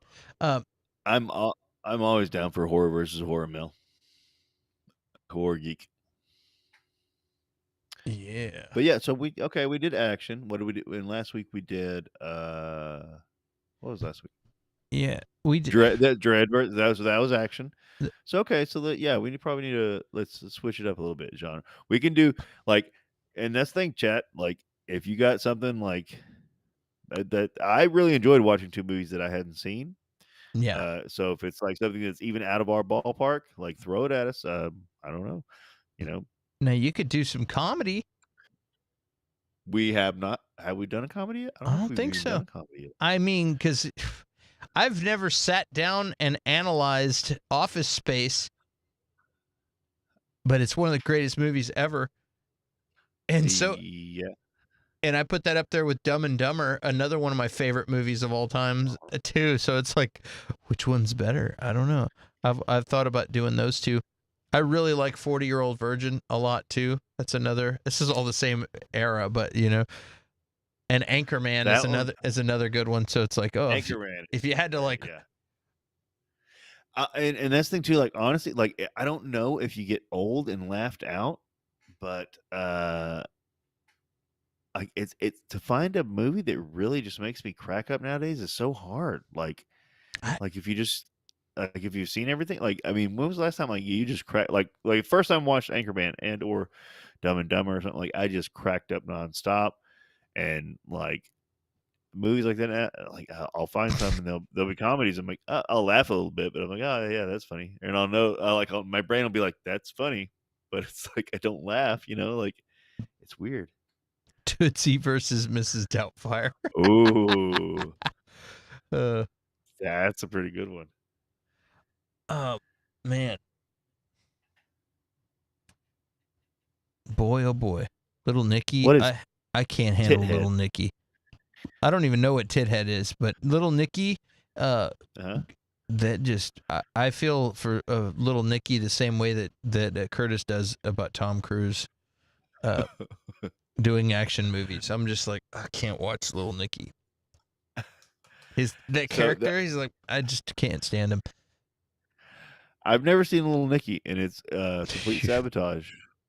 So the first time I went to my wife's apartment when we were dating, she was like, well, we can just watch one of my movies, and all she had were like the cheesiest like romantic comedy, like like early 2000s like romantic comedies, just like the worst, and she loved them, and I sat through all of them, but it was like the first time, and I was like, well, what else you got? And she had Little Nicky there, and I was like, well, I haven't seen this one. It's an Adam Sandler movie, and we put it in like the first 5 or so minutes, and then the disc just starts skipping, and it won't work. It was like, oh, never mind. Ooh. The one guy punished by Satan and put tits on his head. I feel like Hellboy versus that. Hellboy versus Tithead. That's hilarious, dude. The disc starts skipping. Yeah.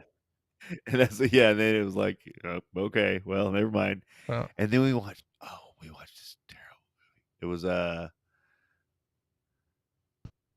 one where the girl's dying of cancer. Ooh. And she's like a teenager. Melanie Moore? What's her name? She's that famous lady. What's her name? I don't know, but this is bad story. This is bad storytelling. The one lady from The Thing, and she does the stuff. The dying one. Yeah, and she wears the shirt, and then she combs her hair. That lady. You know who I'm talking about. Curtis is gone from suck to blow. Spaceballs. That's another good one. All right. So what are we doing next week? Well, I don't know. So we could do. You said we could do Spaceballs versus Young Frankenstein. Those are two classic Mel Brooks comedies. We could do. I don't know. I do like switching genres. I love action movies, but I do like the idea of switching genres. And we have done action. We have done. I'd love to do some more horror, but we have done horror. Have we done any major dramas? We haven't done comedy for sure, and we haven't done any major dramas. I don't think. Yeah, we haven't done any mob movies either. No, we have done. Yeah, that's for sure. Sully versus Captain Phillips. Yeah, that's true. Yeah, would that be a drama? Yeah, I guess. Yeah, I haven't seen Sully. Captain Phillips was good. Return of the Raiders of the Lost Ark versus Jewel of the Nile. Just kidding.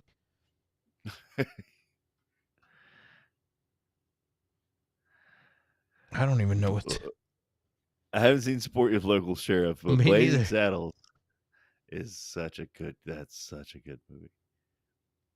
The Jerk is a good one.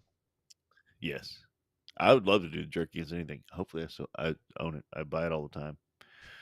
Uh, like I just really like it. It's obviously it's a hilarious movie, and at the same time, yeah, it's just to me, it's such a romantic movie. It's so like Then there's also stuff like The Princess Bride versus Labyrinth, or things like that, where it's like, you know what I mean? Well, and so I was thinking because I always show these to my kids, Labyrinth versus the Neverending Story, Yeah, yeah. because like whenever I'm like, oh yeah, let's check out some good kid '80s kid movies, I'll put those in. Um, let's see. All right. Or 2 hours 10 minutes. We've been deliberating this for 8 minutes.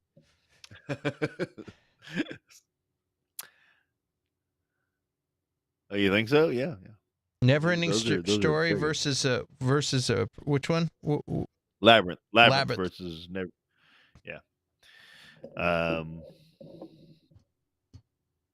Yeah, I always thought those were like the perfect '80s, fantasy kid movies. Yeah. I don't know if I can handle watching two of those in 1 week. That's just par for the course for me, buddy. Oh, I know. No, it's Yeah.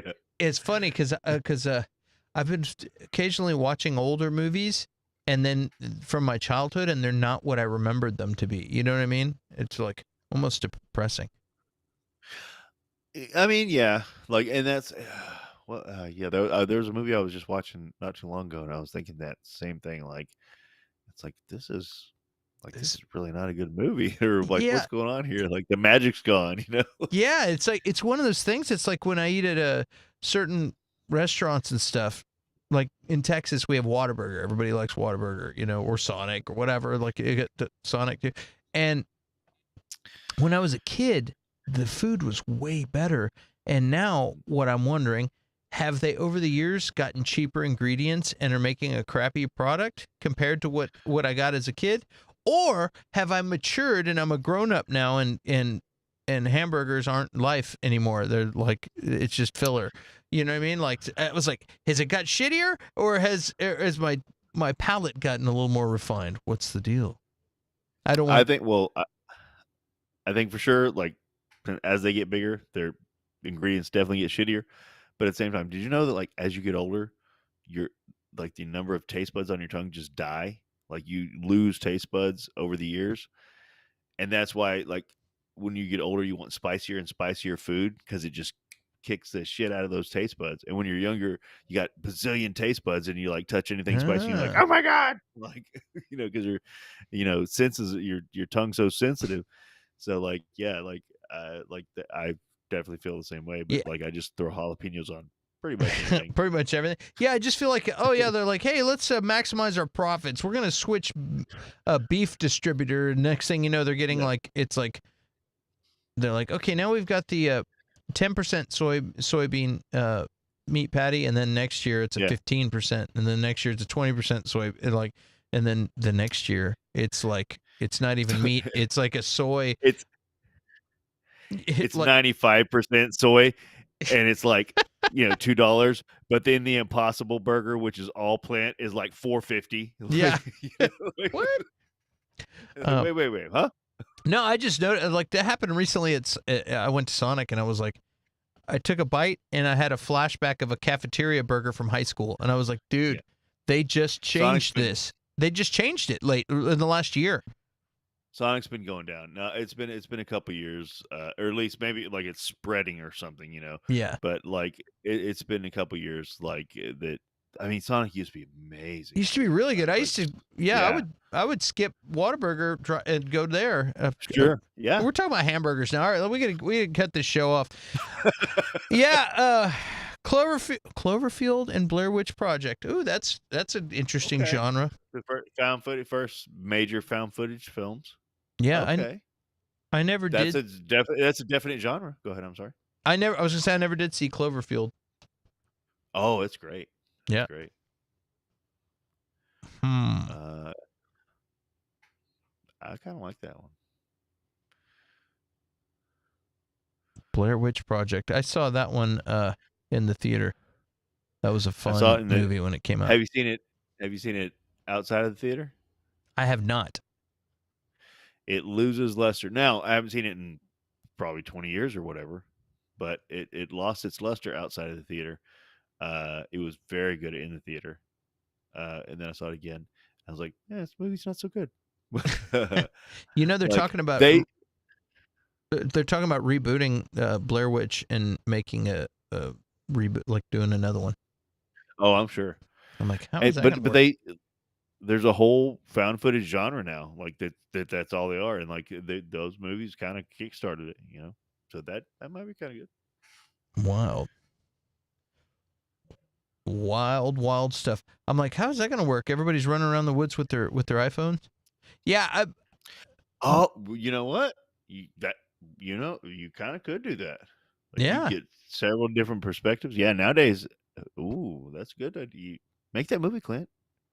You got like 4 different perspectives, and Raj just pissed. He's like, I'm trying to get my movies made, and then you got fucking people people are rebooting the Blair Witch fucking project. Yeah, dude, they're looking for anything that was successful. The streaming wars yeah, is really like, it just has them looking for any IP. Hey, dude, this was very successful. It's very cheap to make. Let's do that. yeah, that's what I mean. It cost like $5,000 to make Blair Witch, and then it made $1 bazillion in the theater, and it was like it was effective. I'll say. I don't know if it was good, but it was effective the first time around. Like it was, atmospheric and this and that. Like in a dark theater if you're sitting and getting invested. But I don't know. When did you see it, Raj? Did you see it? When did you see Blair Witch?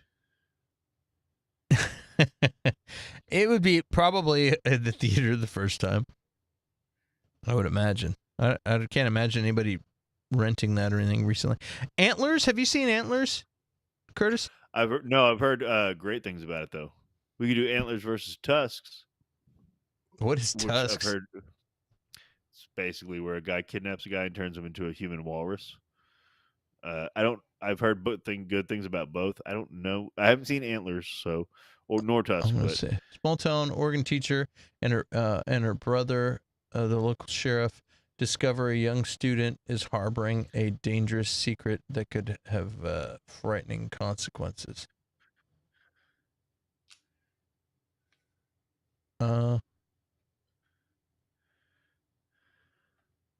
Movies. they say Antlers versus Tusk would be great. I don't. What is Tusks? It's what's the Mac guy? What's his name? Justin Long, who was in Die Hard 4. Yeah, I'm looking that over. Oh yeah, yeah. I think it's a Kevin Smith movie. It's a horror comedy. He gets kidnapped and turned into a human walrus. Yeah, Justin Long. Thank you, Mel. Yeah, and apparently it's like gruesome, but like not. I don't know. I haven't seen it, but overtly, I've been wanting to watch it. But apparently it's very good. I think did Kevin Smith do it? Yeah, Kevin Smith did it. Yeah. All right, U.S. producer Justin Long ventures into Canadian wilderness to interview an old man, Michael Parks, who has an extraordinary past, and the American learns the man has a dark secret involving a walrus. 2 movies about dark secrets, and also having a Animal. It's creepy, not scary. Let's do those. That's easy. Sounds Antlers great. versus Tusks. And it's Canadian, so we can tell James to watch him, and he'll be like, "Hey, fuck yeah, Canada, eh?" I don't know what the other one's about, but the Canadian one's good, eh? James doesn't sound like that at all. But He does say boot sometimes. Harley Quinn Smith. Oh, it's Czech Girls Harley Quinn Smith. Is that I wonder if that's Kevin Smith's daughter or wife or something. His wife. Let's see here. And they were both streaming. Oh, it's Harley. It's Kevin Smith's daughter. It's not his wife.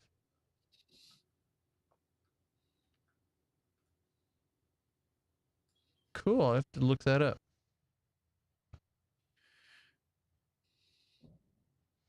All right. Well, cool. Now we got it. Tusks. It says it's on Hulu. Rajneesh is still shooting for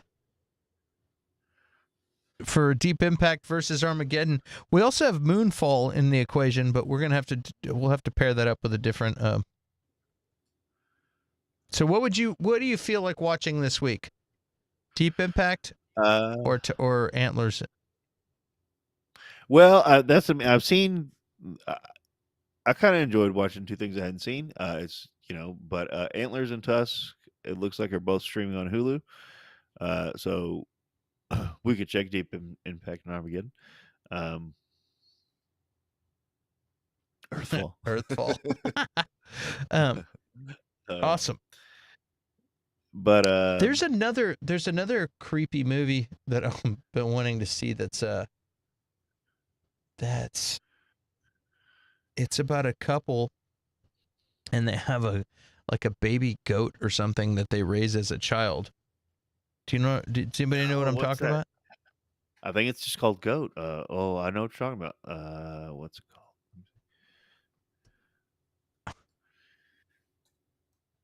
called? What is her name? Yeah, I think GOAT capital. No, never mind. Hold on. Movie. Does anybody in the chat know what I'm talking about? And it's got that action star girl. What's her name? Goat. What is the movie called? Let's see. Baby goat movie is what I'm looking up. I know what you're talking about. Lamb. It's called Lamb. Lamb, yeah. Well, that's a sheep. That's not a goat. But yes, I knew what you're talking.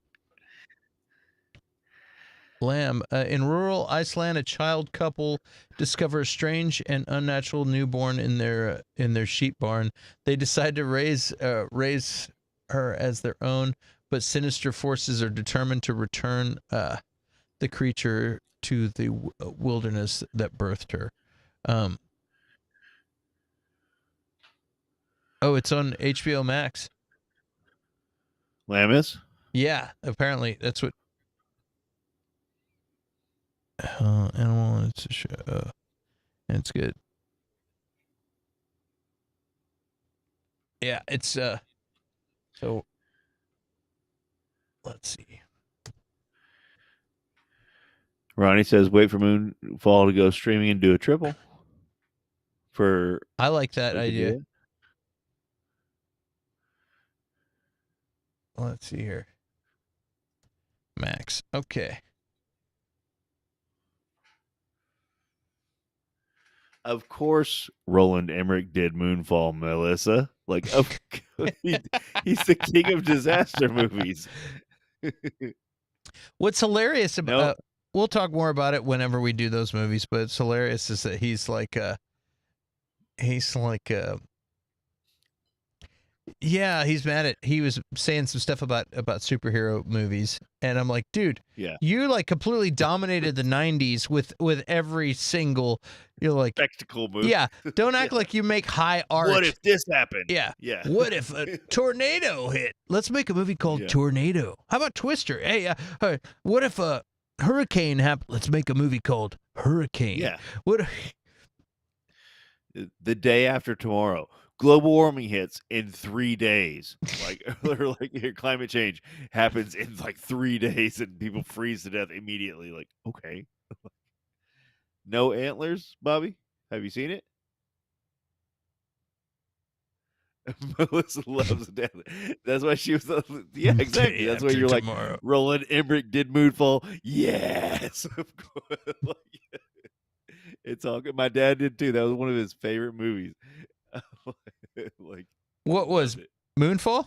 Day After Tomorrow. It's so ridiculous. It's just. I'm not saying it's a bad movie. It's just ridiculous. People step outside of this helicopter and they're like, "It's coming! Climate change is coming!" And they're frozen, solid,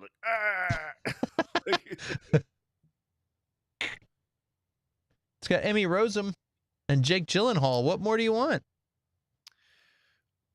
Couldn't ask for anything more. Hey, and that one's available on HBO Max right now, day after tomorrow.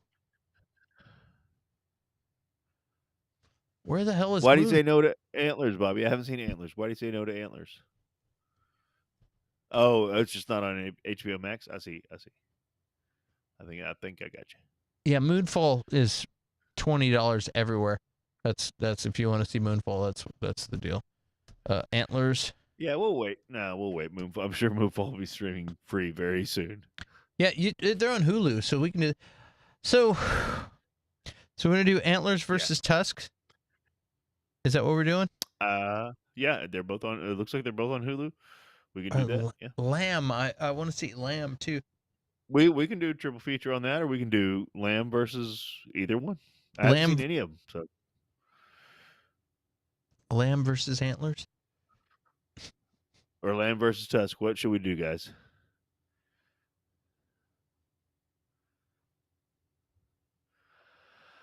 Yeah, I haven't seen it. No, Lamb is newer. Lamb is a pretty new movie. Lamb is like a year old, and maybe 6 months. Hulu? Maybe 6 months old.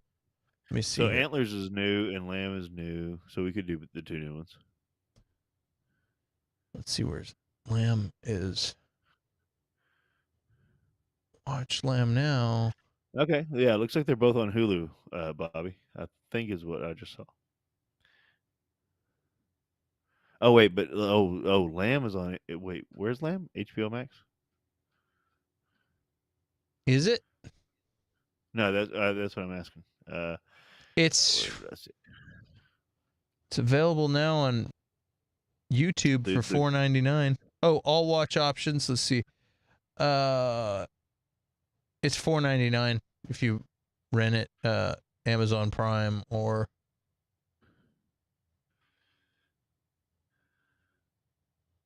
Well, let's do since they're both on Hulu. Let's do Antlers and Tusk.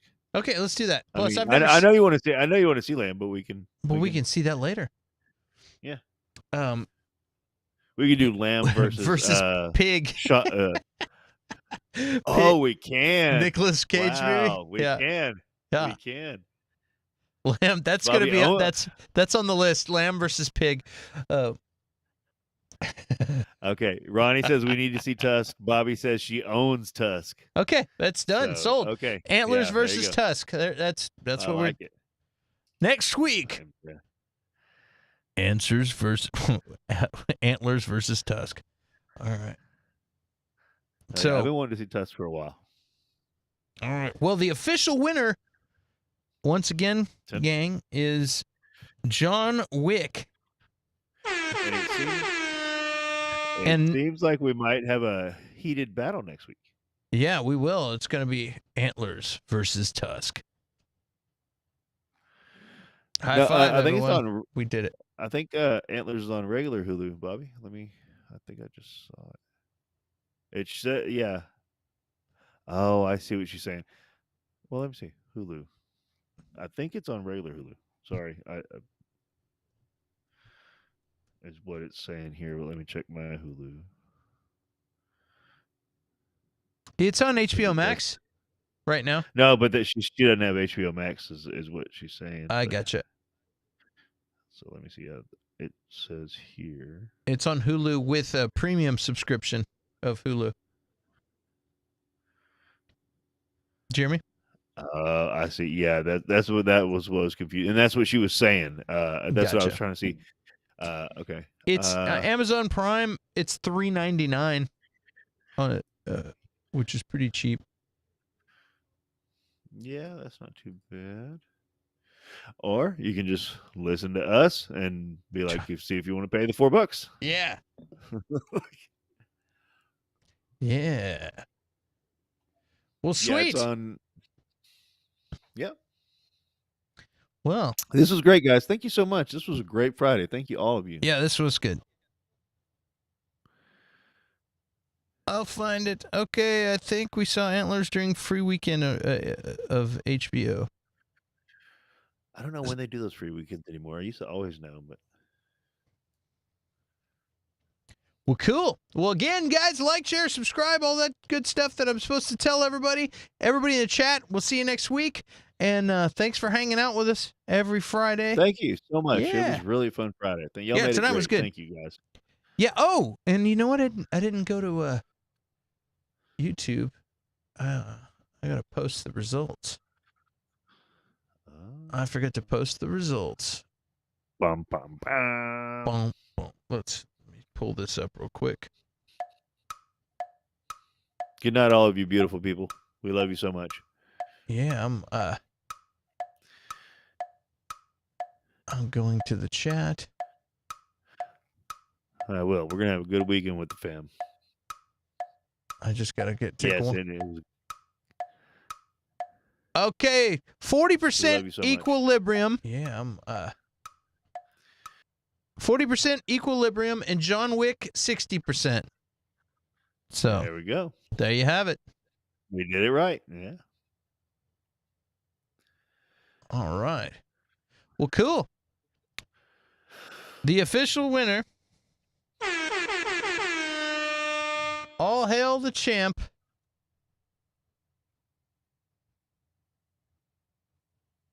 John fucking Wick. Yeah. See you guys next week.